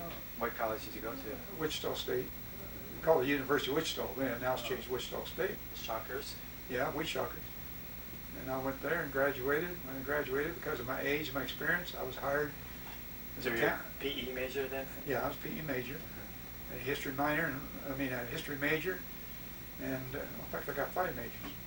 Got administration major, counseling major, history major, religion major, and a minor in mathematics. Wow. How many years did it take you to get all that? Oh, let's see. Well, I went through in 3.5 to get my degree. Then I spent about 1.5 years on a master's. And then when I come to California, I went to Pepperdine. I got the counseling degree. I got the counseling degree. And then I went to Pacific Christian College and got a seminary degree. Okay, well, we'll pick Few up on years. those. Okay, yeah, okay. So you went to Wichita State. How did you pick that to go to? Well, I picked it because when I got out, it was late. I wanted to go to the University of Illinois. Well, Illinois University had 25,000 students. If you know anything about Champaign, Urbana, it's a very small town. We had 12 All-American professional football players on that ship. George Sauer was one. Killer Kane was one. We had a kid from Chicago, Kelly. But George Sauer, that coached Kansas University for a good many years and finally went to the Navy, he was at Kansas University, and I knew him. So I went out there. Same thing. Lawrence, Kansas had about 9,000 people and 25,000 college students. Well, my division officer was a lawyer from St. Louis. He graduated in Wichita. So he got me to go there. So that's why I went there, because Wichita had about 4,000 population students and 100,000 town. Because that's where Boeing, had one of the big plants, Cessna, Cessna and all those airplane factories. And I got a job right away working with General Motors. Well, I drove a lot of new cars off the assembly line out of Kansas City to Wichita. Right after the war, they were wanting them like crazy. So you worked while you went to school? What? You worked for GM while you went to college? I worked for General Motors. Yeah. I worked for big General Motors car dealership. They'd send me to Kansas City, out the assembly line. I'd drive a brand new Olds back down to Wichita. Because see, everybody had money and they didn't want to wait till they got a a truckload, they 8 cars. They want them, so I'd go up there and they'd drive them down. I did that sometimes twice a week after I got out of school, because I worked for them anyway. They'd send me up on a train or fly me or put me on a bus, and I'd get up there and pick up the car and sign for it, drive it right back that same day. So, so when you got your bachelor, when you graduated, did you go on to get your master's right away? No, I got it. I worked for the master's later here in California. Oh, okay. So when I first graduated, like I said, but because of my experience and time, I got hired as a principal and a basketball coach at a county seat in Neosho County, down in southeast Kansas by Pittsburgh State Teachers College. I stayed there 4 years and moved up to a bigger city in Eureka, right outside of Wichita. What'd you say, Pittsburgh State? What was the name of that? Yeah, Pittsburgh State College. That's right there in the corner of Kansas. Southeast corner. What's the name of the town? I shouldn't even think of it. Did you play basketball at Wichita State when you were playing? No. Were you so one of the taller guys on the team? No, I was average guy then, because we had a guy that was like 6'10", 6'11" center. We had kids at 6'5". We had a kid he was a Mennonite. Man, he could shoot a ball with his eyes shut. And he shot a ball worse than anybody ever saw. Kind of flipped his hands like this. Boy, he could shoot him. Nobody go to his own defense against him, because we put him in there and he just shoot, shoot, shoot, and broke up their defense and back on that. Yeah, I run track for college. Did Hank Iva, well, he was in Oklahoma. Who was it, Fog Allen? Was it Kansas University. So did you ever meet those guys, or just heard of them? No, well, I knew him. I knew real well. I knew Fog real well. Oh, you did? I know him. In fact, I have a good story I tell about Fog Island when he was coaching. He got mad at the officials call one night, jumped right out in the middle of the floor. Well, the official turned and looked at him and said, "Take your technical foul to get off this floor." Took him about 3 steps. Well, if you know anything, and I did officiate basketball for quite many years. If you know anything about that, 3 steps, 3 technical fouls, you're out of the gym, you're gone. So this guy just gave him 1. About 11 years later, back in South Carolina or North Carolina, same thing happened. A guy jumped out in the middle of the floor, coach screaming at an official, and he turned around and said, "Technical foul for every step takes you off the floor." The guy stood there and thought him in. He called 2 of his big basketball players out, and they picked him up and carried him off. Never took 1 step.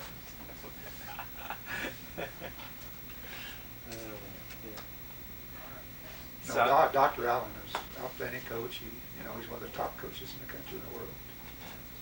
So he was a real short guy. I'd seen him. I didn't know him very well, but I knew I couldn't go there. I practiced basketball in their gym when I went out there to check it out. Yeah. Nothing I could do. Yeah. So I went to Wichita. Yeah. Now, had you gotten married by this time? Yeah, I got married in 1948. Okay. Yeah, down in Wichita. That was That's how I got to California. She worked for Kansas Gas and Electric. Well, she worked for North. What was her name? Huh? What was your wife's maiden name? First Betty, name? or Whistler. Yeah, W-S-L-E-R. W. I-S-L-E-R. She worked for Northwest Airlines and came back to Wichita when I was there, and worked for Kansas Gas and Electric. And there was an engineer friend of hers and mine and everybody that we used to get together. Well, he came out to California and worked on the Edwards Air Base X-15 rocket plane. Oh. And he's the one that said, come to California, it pays more and it's got a better retirement. I checked it out, sure enough, I gave him $1,000 a year just coming down here. And he was, who was he? Was he her brother, did you say? No, just a He was friend, just a friend. just a friend. We knew his wife and she was a good friend.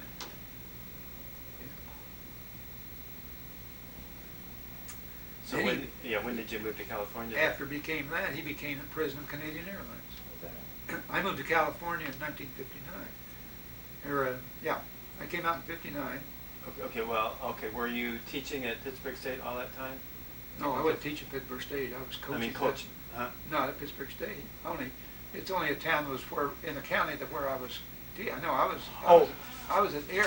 My first job was a principal basketball coach at Erie, Kansas, which is the county seat of Neosho County. Pittsburgh State is right down there by it. Oh, but you weren't. Most people, no. Okay. Most people went there, Yeah. to go to school. Okay, I get you. Okay, so what was that? So you were at high school then, coaching and principal? Yeah. And what was the name of high school? Erie High School, Erie, Kansas. Oh, okay. We had a high school and junior high, big junior high. We had 8th grades in it. I coached basketball 1 year for the junior high and won the tournament. Oh yeah? Yeah, 1 year. What, Of course, I ran in track in college too. oh, did Yeah, I was half a miler on a 2-mile relay team. Did pretty good. I ran a half. In those days, it was good. I did it 1:58. Today, it's nothing to run a half a mile. These guys run a sprint all the way. Now, Oh, no, I ran a little bit of track because I played football in high school, but in the spring I would run track. I did a couple times. Boy, the 440 you could sprint that, and but that 880 and the mile you could kind of pace yourself. But that 880, it was almost like a sprint. I hated it. It was the worst. I thought it was the worst. I would much rather do either the mile or the 440. That's true. That's true. In fact, that's what I say. In those days, it was nothing like this today. Before today, it's all sprint. Yeah, I know. But it was almost a sprint. I was clocked a couple of times, but we won some tournaments and everything, and track mates. I clocked 1:58, and he thought that was pretty good, under 2 minutes for a half mile, Oh, yeah. because I had to make it under 4 minutes per mile. Yeah. Boy, now it's nothing. They click them off like it's nothing today. Of course, that's 60 years ago. You got to think about it. Now, when you coached basketball, did you kind of coach according to the talent you had, or did you have a certain style that you did no matter what your talent was, just tried to plug people in to do what you wanted done? When you coach, you got to look at everything. I coach by the talent, but I coach by the teams I'm going to play. And for example, I can say, and this is very true, when I first went in this town, they said, well, you won't win the county or the district. And I said, why? And they said, well, this town out here, Stark's got a great big farm kid. Yeah, won every year. Nobody could beat him. And I said, well, okay, I didn't think about it. But I had my first team was on their floor.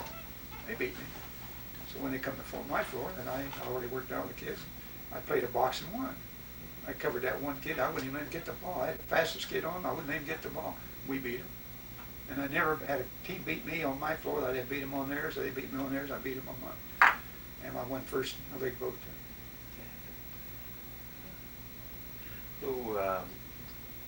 Who do you think are some of your best thought were your best coaches, or ones that you really looked up to? Ralph Miller. Was it Oregon? Was that? Yeah. That's where he ended up. He coached at Newton, Kansas.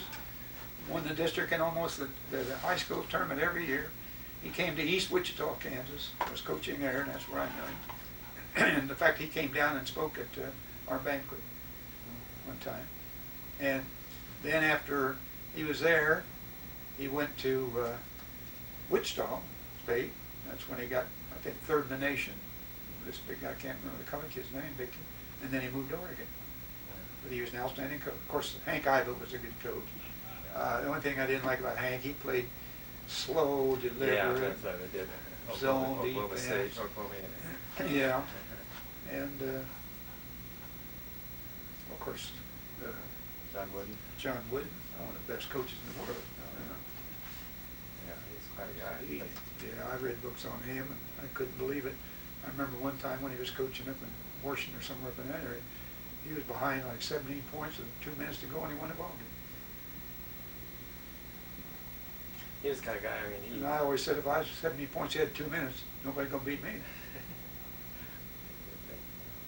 But that's the way it sometimes happens. And he was a great, people he don't was realize that he super was, well, not only that, but I mean, he was a great player. Oh, He was yeah, oh, yeah.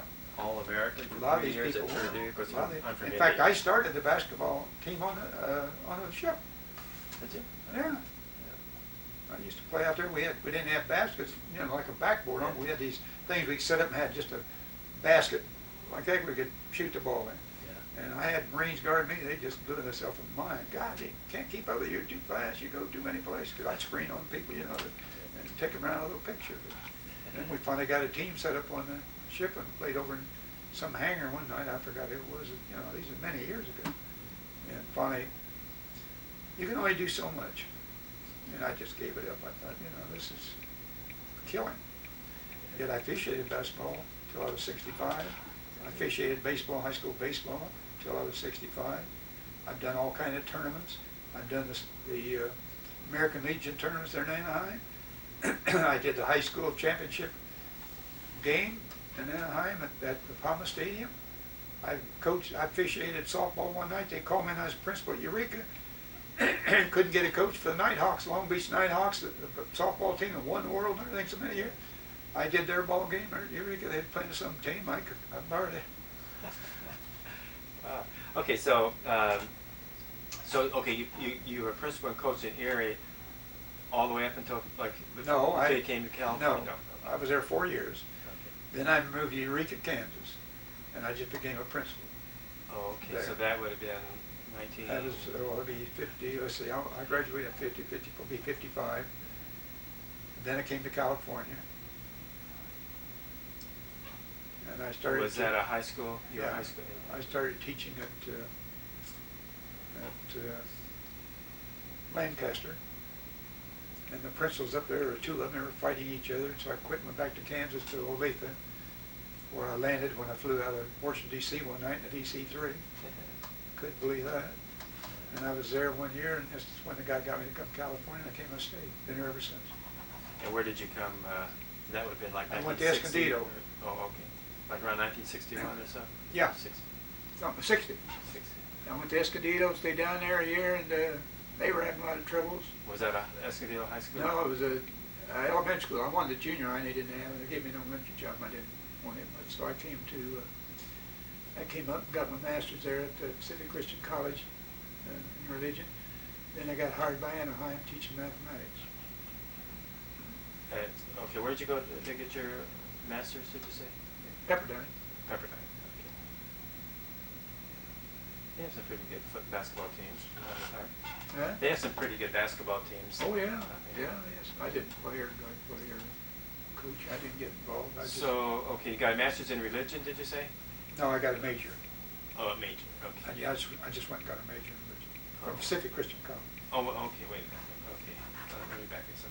Okay, you went to Pacific Christian, yeah? Yeah, that was in Long Beach. Okay. I worked with Park and Rec there, in the buildings and square dances and all that stuff. I got more jobs than anybody. At Anaheim Recreation, I worked as an arts and craft director, supervisor. Kept score for the baseball teams. I officiated the adult basketball teams for them. So, okay, so when you left Pacific Christian, did you go straight to Pepperdine then? No, I was Pepperdine first. Oh, Pepperdine first, okay. Yeah. Then I came to Anaheim. I had 5 contracts in my hand all at the same time. I had a job at Riverside, Glendale, Moore Park, Anaheim, and Long Beach. You were doing what now? You were the parks? I had 5 contracts to teach, Oh, 5 contracts. all at the same time. I had one at Riverside, and I came out there, and it was summertime, smoggy. I thought, who wants to forget this? I went to Glendale, same thing. Moore Park, that's where all the movie star people live there, and I thought, I don't want that. Long Beach, I liked, but they wanted me to teach recreation on weekdays as part of the teaching job. And they didn't pay you extra, and I said, forget this. So I took the Anaheim contract and taught mathematics. And I loved it. Anaheim High School District. Math at And I what school? I was in Fremont Junior High School, taught everything, 7th, 8th, and 9th grade, mathematics. Pre-algebra, algebra. Then I became a counselor in 1970. And I finished out 31 years in education, high school counselor. Where was that? I started at Fremont in 70 to 79. Then they had some problems. They sold the school and was going to tear it down because it was becoming all Mexican, downtown. And they sent me out to Dale Junior High. I finished out 31 years out at Dale Junior High. Dale. As a high school counselor. It was in Anaheim High School District. And when did you retire then? I took early retirement in 1984. They were paying us all high-priced people off to get rid of us. Oh, yeah. And I took early retirement because 2 things. The 2 years before that, they started doing this, and they gave people $4,000 and had to work 40 days. They did that for 2 years. The year I retired, we had about 167 retired. And they offered to pay us 10% of what we'd get on our retirement salary from the state for the rest of our life, and we didn't have to work a day. And I'm telling you, talk about a blessing. I've been drawing that for 16 years, and every year it goes up 2%. I'm drawing more than that, and I'm on my retirement or Social Security. Of course, I still got my state teacher retirement too, so I had no problem. That's great. Yeah. And how many children did you have? I had 3. Had 3 children. My daughter, Becky, was the oldest. She teaches English at Claremont, English and journalism at Claremont.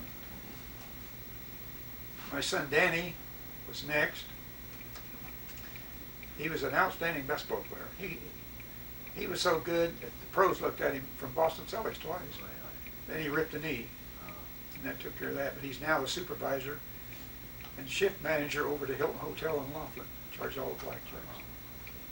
And my youngest daughter, Bonnie, I worked 4 jobs, and they 3 all got college degrees. My youngest daughter, Bonnie, is the stage production manager for Disneyland. She does all their stage shows. Oh. She worked 15 years at South Coast Repertory, 3rd biggest one in California. Oh, yeah. But now she's working for Disneyland. Her husband works for Disneyland. He's a graphic arts director. If you've been down there lately, they've added on that small world that you go through the boats and they play this small. He's added all that Mexican area in there. It's beautiful. He did it. It's his responsibility. He did it. He's super at it. Where did Danny go to school? Colorado State. Played ball there? Oh yeah, 4 years. He never even played as a freshman. He played college basketball Right away. because he was 6'4" ¼ and Anaheim had seniors both years when he was a junior and a senior. It was about 6'11", 6'8", so they made him a guard, and he could shoot the eye of a needle. I saw him score 30 points one night and a half. They was playing Artesia, the colored team, with some colored guy, and they said it was supposed to be a super ball club. At halftime, it was 52 to 39, and 29, and Danny had 30 points himself. He scored 31 in college. I got his tape on that. But he was a great jump shooter. And he averaged about 19 points a game. He's quite a basketball player. And his grandson's going to be... Well, Danny was a good... In fact, he tells me now he'd have been a better baseball player.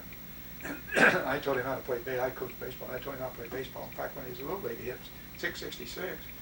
And in the 8th grade, he hit 401s. 9th grade, he hit 391. Freshman high school, he hit 391. But he quit playing because he turned everything to basketball. Coaches, those days, and I guess it is today, they don't want you to play but one sport, which is ridiculous. Well, my grandson, which is now Danny's son, and my size is a junior in high school, high school. he plays 3 of them. Well, then he did track. He never got beat in 13-20. He never got beat all the time at 13-20. Even the city championship, he won it. Nobody touched him. And Adam is my size now as a junior in high school. But I gave him money for Christmas. He bought him a weight machine. He is stronger than a bull. And he's played football since he's a freshman. And last year as a junior, and I got the pictures, they played some school in California, an Indian school. Those guys weighed 230, 200 pounds, 300 pounds. And they beat them at 20 points. And Adam carried the ball. There was 3 minutes in the game to go. They were only ahead by 20 points. He carried the ball from the 50-yard line within 2 yards, and he scored 3 touchdowns during the game anyway. And he played basketball in the first 3 games last year. Basketball, he scored 31, 32, and 28 points. He averaged out at 19 points something. And I didn't think he'd be as good as my son. And he's playing baseball this year. He played baseball last year. He didn't like it. He just started and he kind of, didn't like it. But he started this year late. He didn't like it. And he fell against first base and broke his collarbone. He's hitting .416. I couldn't believe it. So how many grandchildren do you have then? I have 7. Yeah, Adam has, or Danny has a boy and a girl. Becky has a girl and a boy, and Bonnie has a boy, girl, and a boy. Or girl, boy. Boy, girl, and boy. So what did you do after you retired then? Well, I've done so many things. I worked with Park and Recreation for another 3 or 4 years. I officiated a few years. I traveled. I found out about the association. I've been to all their national reunions. I've spoken at Nimitz Museum 4 times here. Okay, what association are you talking about? Entrprise Association. Oh, okay. Yeah, we have a ship, Entrprise. In fact, they're going to vote me the president this year. They say in St. Louis. Oh, is that right? But I held it 2 years ago in Laughlin. They had more people than anybody's ever showed. 550 people showed up. We sold 302 rooms at the Riverside for 4 days. But I've spoken. The church I go to has got their own school, and I've spoken to their chapel about 8 times. Just something all the time. Of course, I have a brother that had emphysema. He was one that was in Merrill Marauders, and I've taken care of him the last 10 years. Oh, really? And he just died 2 weeks ago. He was 80. He'd been 88 in September. He's 87. Of course, I lost a brother in El Centro in February. I lost a brother-in-law in Illinois in April. And the sister that's younger than me, 2 years younger than me, 78, she died last month, and then my brother died 2 weeks ago. So I've lost 4 of my family this year alone. But I just keep busy. I do things for people. Did he talk a lot about what he went through in the Marauders, in the Merrill's Marauders? Yeah. Brother? Makes him so mad. He put up with so much, and then, I don't know whether you've read anything about Merrill Marauders and Stillwell in that group. A little. But Stillwell was such a jerk. People hated him. And when they changed the Lido Road that they took, and when all the mentioned all at the air base and took it, my brother said he's walking down the railroad track barefooted. He wore his shoes out. He couldn't get any because they had to drop stuff to him, the plane. Right. And half the time the food blew away. They didn't get it. And he put on a Japanese pair of shoes. He said a guy that had shot, and they killed his feet. So he barefooted walking down this railroad track and mentioned down air base. But it made him so mad when they changed Lido Road to Stillwell Road, because Stillwell was married to a Chinese. Oh, it just infuriated him. He didn't talk much. Once in a while he talked to me about it. He said, "Oh God," he said, "talk about scary." He said, "You go along some of those rice paddies and you open them up, and there's a cobra laying there ready to strike at you." I thought, that's all I need. I'd probably drop dead of the heart attack. Forget that. Yeah. Oh, he talks about his son. Yeah. He went up. In fact, he's got a national, and he don't know who turned it in or how he got it. He's got a national plaque from the federal government as a national military person. And he said that's one of the most proudest things. His sergeant, he was a tech sergeant, his sergeant with him was supposed to guy in the Silver Star. He went up a hill one time with a machine gun nest and tried to wipe it out 3 times, and got a guy killed on both sides of him every time. He said if the Japanese been taught to shoot like we were taught to shoot, he said I'd have gotten shot. But the guy that was his sergeant got a bullet through the throat, and Harold said I was standing right behind him and don't know where the bullet went. Never hit me. And he never did get his Silver Star, and they don't think about it, but he said he was going to be put in for the Silver Star. And the thing that's funny about it is that he never started smoking until he was in Merrill Marauders. And the federal government gave you free cigarettes in little tins that didn't sweat. And that's when he started smoking, and yet when he was here, he is in emphysema on oxygen 24. He couldn't get in the Veterans Hospital. None around, or they closed him, or they just made him offices, or they scheduled to put you in a nursing home. You paid for it. He was so irate. But he was going down the last 2 months real bad. I put him in the hospital a week ago Saturday because I knew he was real bad, and he lived a week and died Sunday morning, 2:30 in the morning. I was over there all the time. Now you live in Banning now? No, I live in Beaumont. In Beaumont. Yeah. How long have you been there? 5 years. That was 5 years in March, starting our 6th year this next year. Yeah, I moved. See, what happened is his wife died. She had sugar diabetes, and he lived in a mobile home park. Well, I lived in a mobile home park right across the street from him. Had a name. I sold mine and moved out because I wanted a mobile home on Colorado River. So I moved down there. And when his wife died, he couldn't afford to pay for it by himself because he didn't get any of her Social Security. So I told him to move it online. I own a quarter of a block. So he pulled it over there. And then he met a gal that he knew from over here, and her husband got killed. He worked for the highway department, got killed. He married her, and she was an alcoholic. She died 2 years later. And he couldn't stand the heat with the oxygen, so I brought him back over here, and this is where he wanted to come, at Beaumont. I didn't know anything about Beaumont, but found a mobile home park there, and they had a lot in there to sell. They brought a real good one, real cheap, and that's where he lived. I cooked for him and everything. He belonged to the Elks. I'd take him to the Elks every Tuesday, Friday to eat. And, So how long did you have your place at the Colorado River? Was that a lot? About 11 years. No, I bought the land many years. See, my son lived down there. And so I bought it when he lived down in there, and then he moved to, he got tired of driving to Laughlin to work all the time, so he sold it and moved up there. How far from Laughlin? 22 miles. Did it have a name as a town or something? No, it's just called Mojave Valley. Not much of a town. There's a grocery store there and service station. It wasn't lumberyard. Now it's closed out because. Did you like it there? I didn't have any trouble. I got a big 4-ton air conditioner, you know, and heat don't bother me. You're down below those carriers sleeping in 120 degree temperature on the equator. You sweat like crazy. If somebody threw. Well, I know, but it seems like you're so active and going places, talking to people, doing all this kind of stuff. Didn't seem like there'd be much to do around there. Oh no, I'm a Christian. I went to church. I taught Bible school a lot of times. They'd ask me, I mean not Bible school, but they asked me to do the prayer meeting on Wednesday night sometime. And I helped some at the nursing home there. I made Christmas crafts. I never had an art lesson in my life, but I can sing, duplicate it. And I made snowmen out of wood about a foot high, and I put music boxes on them. And I gave them to them. And I make Santa Clauses. And I make a reindeer that I put a 2x4 in the base of the reindeer, and it's got a little pine cone painted like green and a pine tree, and then I got poinsettias on each corner. You take it out and you fill it full of candy. I put a music box on it. I just did things like that. I'm workaholic. I never loaf on anything. Yeah, I guess so. I've done it since I've been here. I've made them for nursing homes, a children's hospital. I gave them to people out there. I make a Christmas card, Christmas tree. You know, remember back when people took the IBM cards and made a star and put it on their door? I know it's ridiculous. So I take Christmas cards and they've got so much beauty color. Yeah, right. And I fold them and punch a hole, and I drop them on a spindle, and I start with the wide ones and go up like that. And then I put a music box on it, put it on cotton, and you can put animals around things. Oh, that's nice. Yeah. I gave those to all the nursing homes and things. I did it for the church, all the shut-ins. Is your wife still living? No, it's a weird story.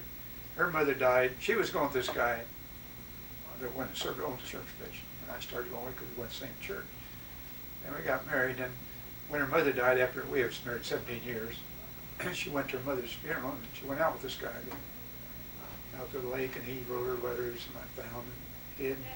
He wishes on the plane he was going to Texas and all this garbage, so I moved out, and she got the divorce. I didn't know. She got a divorce, and I just been too busy in their word book. Well, gee, I tell you, this has been really a great time talking to you. Like I said, when you see the other tape that I did in Laughlin, they took all the pictures and put them on the tape, and then they interviewed me, and I could talk, you know, it'd be just like that. I could sit there and see him and tell him. Yeah, well, that's a nice way of doing it. But then he owns the station, this channel 2, yeah, over there TV, and he has all Mojave Valley, Arizona, In fact, it's real funny. One night I walked into Hilton and got something to eat, and they'd made this tape, and then they showed it on Pearl Harbor Day and Veterans Day. And this waitress walked up to me and she said, "You're a movie star." I said, "No, I'm not a movie star. I saw you on TV." Then I don't know where she saw it. I said, "No, I just did a tape because I was on the Movie Decorate show." In fact, somebody the other day saw me on this History Channel. Said, "You're a movie star. You're on the History Channel." I said, "No, I'm not a movie star. I was just..." Yeah, why don't you relate again about that, how that came about, that History Channel deal? Well, I was sitting at home one afternoon, and the phone rang about 1 o'clock, 1:30, and I said, "Hello," and they said, "Mr. Phillips?" I said, "Which one?" Because my brother's still living. They said, "The one on Entrprise." I said, "He's speaking." And she said, "This is Margaret Haggard," or something like that. She said, "We're going to do a Halsey story on the History Channel. And we say we know, or we've heard you knew something about it." And I said, "Well, yeah, I was on the ship with Halsey, and I was right up on the bridge with him where he was." And she said, "Well, would you give us permission to interview you?" And I said, "Sure." So she said, "I'll have to call you back later because I don't run it, a man runs it. He's in charge." Well, she called me Friday and said, "Mr. Phillips, we'd like to interview you before Christmas." And she said, "I've talked to the man. He wants to do it on Tuesday," which was just this was Thursday, Friday, next Tuesday. I said, "That's fine." She said, "We'll fly you in." And I said, "Well, that's ridiculous. I have to drive 30 miles to get to there. I'd either have to drive to Palm Springs here or Ontario." I said, "I can drive in. I like to drive." And she said, "Okay, we'll reimburse your gasoline." I said, "That's fine." I said, "How do I get there?" She said, "I'll mail you a map overnight." She did. I got it over the next morning. And it showed how to get there. Way down in North Hollywood, off of Lancashire Boulevard, back in the industrial area. I couldn't believe it. Anyway, I went and I got there 2 o'clock. I left home about 8:39 because I like to be early. You know, I got here because I didn't know what you had set up and what you wanted to go through and all that. So I got there, and I was sitting there talking to people, and the guy that was doing the interviewing came out about, I was supposed to be interviewed at 3 o'clock. He came out about 20:30. Said, "We're running a little late, but we'll get to you pretty soon." 5 o'clock they came and got me.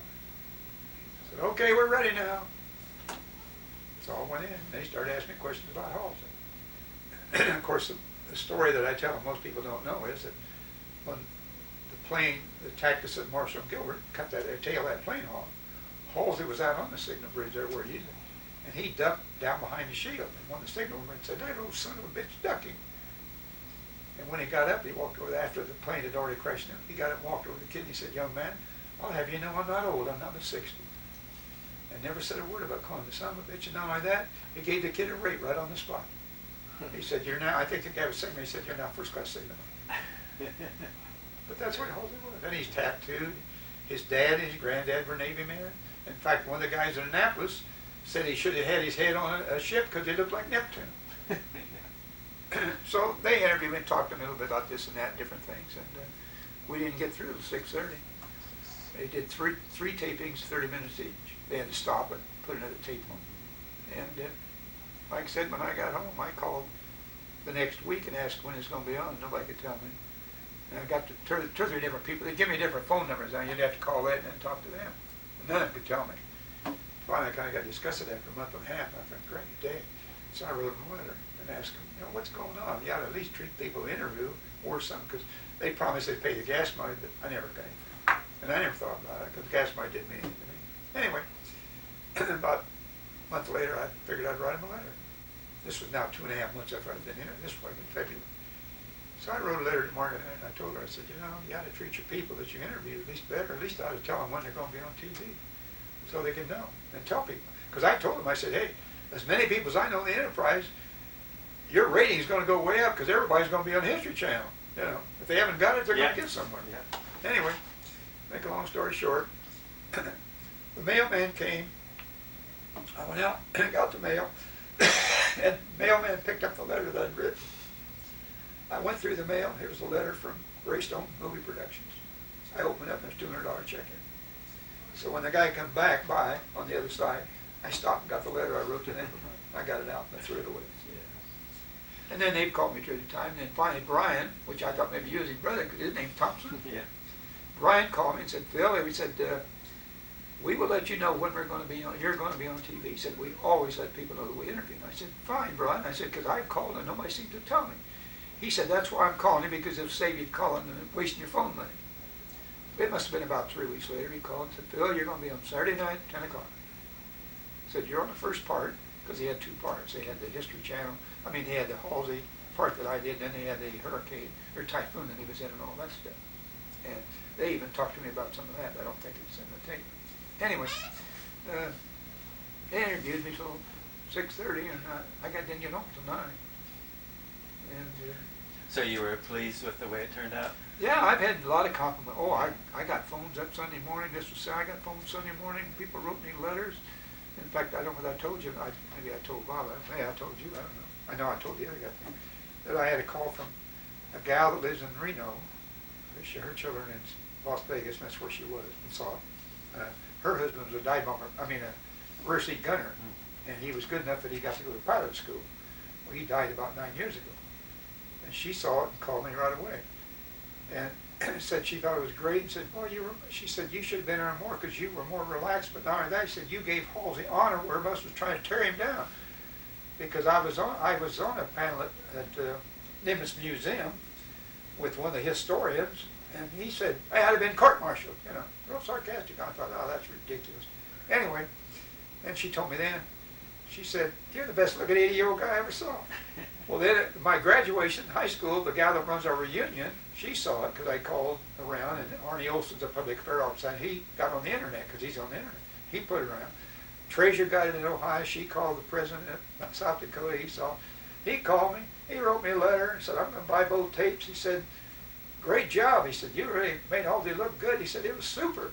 Then the gal from high school wrote me later and said, people back here saw it too. Some of the people I went to school with saw it. And she said, I think you're the best looking 80-year-old guy I ever saw. Then there's a gal up there that lives in Sun Lakes, which is in Banning. And she goes to the Elks Club once in a while. And I know her and seen her. And she's talked to me. And she saw it. And she told me that. I said, you God, I should have been a movie star. Best looking 80-year-old guy that ever saw. 3 women. Well, didn't do him any good. I wasn't interested in them. I got news for them. So Yeah. that's how it came about. Yeah.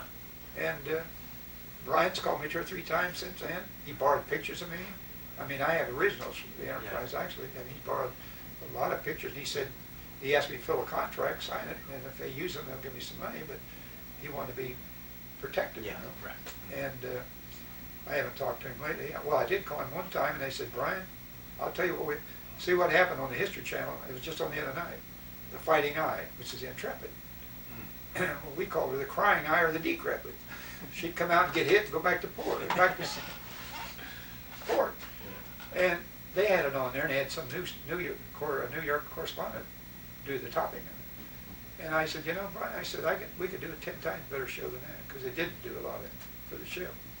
I said, if I take all the pictures I had from the beginning of the war to the end, put them on a tape, and then you could talk to me and we'd lecture. I said, we'd have the best show in the world for the History Channel. I said, we could do an hour, 2-hour tape, and I said, it would be good and clear. You'd have action pictures continuously, because that's what does it. It's pictures that do it. People don't want to see somebody sit there and talk and lecture, It gets boring. But if you got pictures show an action picture thing, it changes their whole perspective. But he said, well, Phil, he said, I'm sorry. He said, I just got transferred to do the Civil War series. He said, if I get back to World War II, I'll sure call you. But he told me he was transferred to the Civil War series, so I guess he's doing Civil War things. Okay. Let me get turn your cap, or put your cap on. I want to get a close-up of that.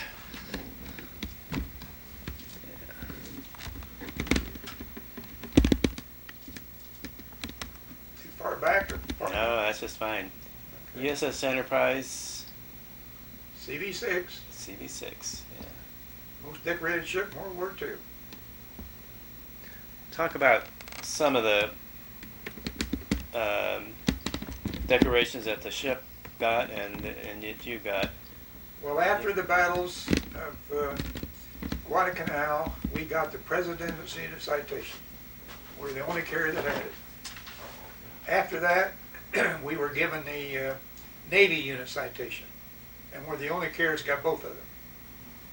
We're the only carrier in the world that's got the British Admiralty Royal Pennant. And when we went over there and brought back people that was prisoners of wars, the Admiral came aboard, the British Admiral came aboard and presented us with their pennant. And we're the only ship in the world other than the British ship that's got the British Royal Pennant. Of course, the Philippines gave us a medal. We're the only carrier that was in 20 battles. Nobody was even close. The destroyers got 17, and the next carriers got 13. And we were 20 and 21, and we only missed the Coral Sea by that one day, like I said. Or we'd have been in all of them. We got hit more than any ship, 16 times. We went on the heaviest air attack that's ever placed upon a ship in the Battle of Santa Cruz. And like I said, they wanted to save it, but they didn't do it. Yeah. That's it. And you yourself, what did you receive? Well, I got a Navy commendation. Of course, we all got the commendation of the Presidential Citation. Got a bar on that. I've also got the Navy Pacific Fleet with 20 stars on it. They're silver. Silver after 5, and gold is just 1. But I got the silver on it, 5 silver star, 20 battles. Or 4 rather, 20 battles. I got all kind of awards from school, recreation. I've been picked Employee of the Month. My walls are full of certificates, so I can't give you all. And then the Navy, like I said, took them 54 years to realize when we went to Tokyo, at Task Force 16, that was an act of war. And they sent us a great big, nice, beautiful blue plaque, their certificate thing, and our name on it, and our rate and everything, as Task Force, part of Task Force 16. Phil, thank you so much. Quite welcome. Really appreciate it. No Thank problem. you. Thanks a lot. It's just great. It's I'm going glad I to could be do a it. real big help for us.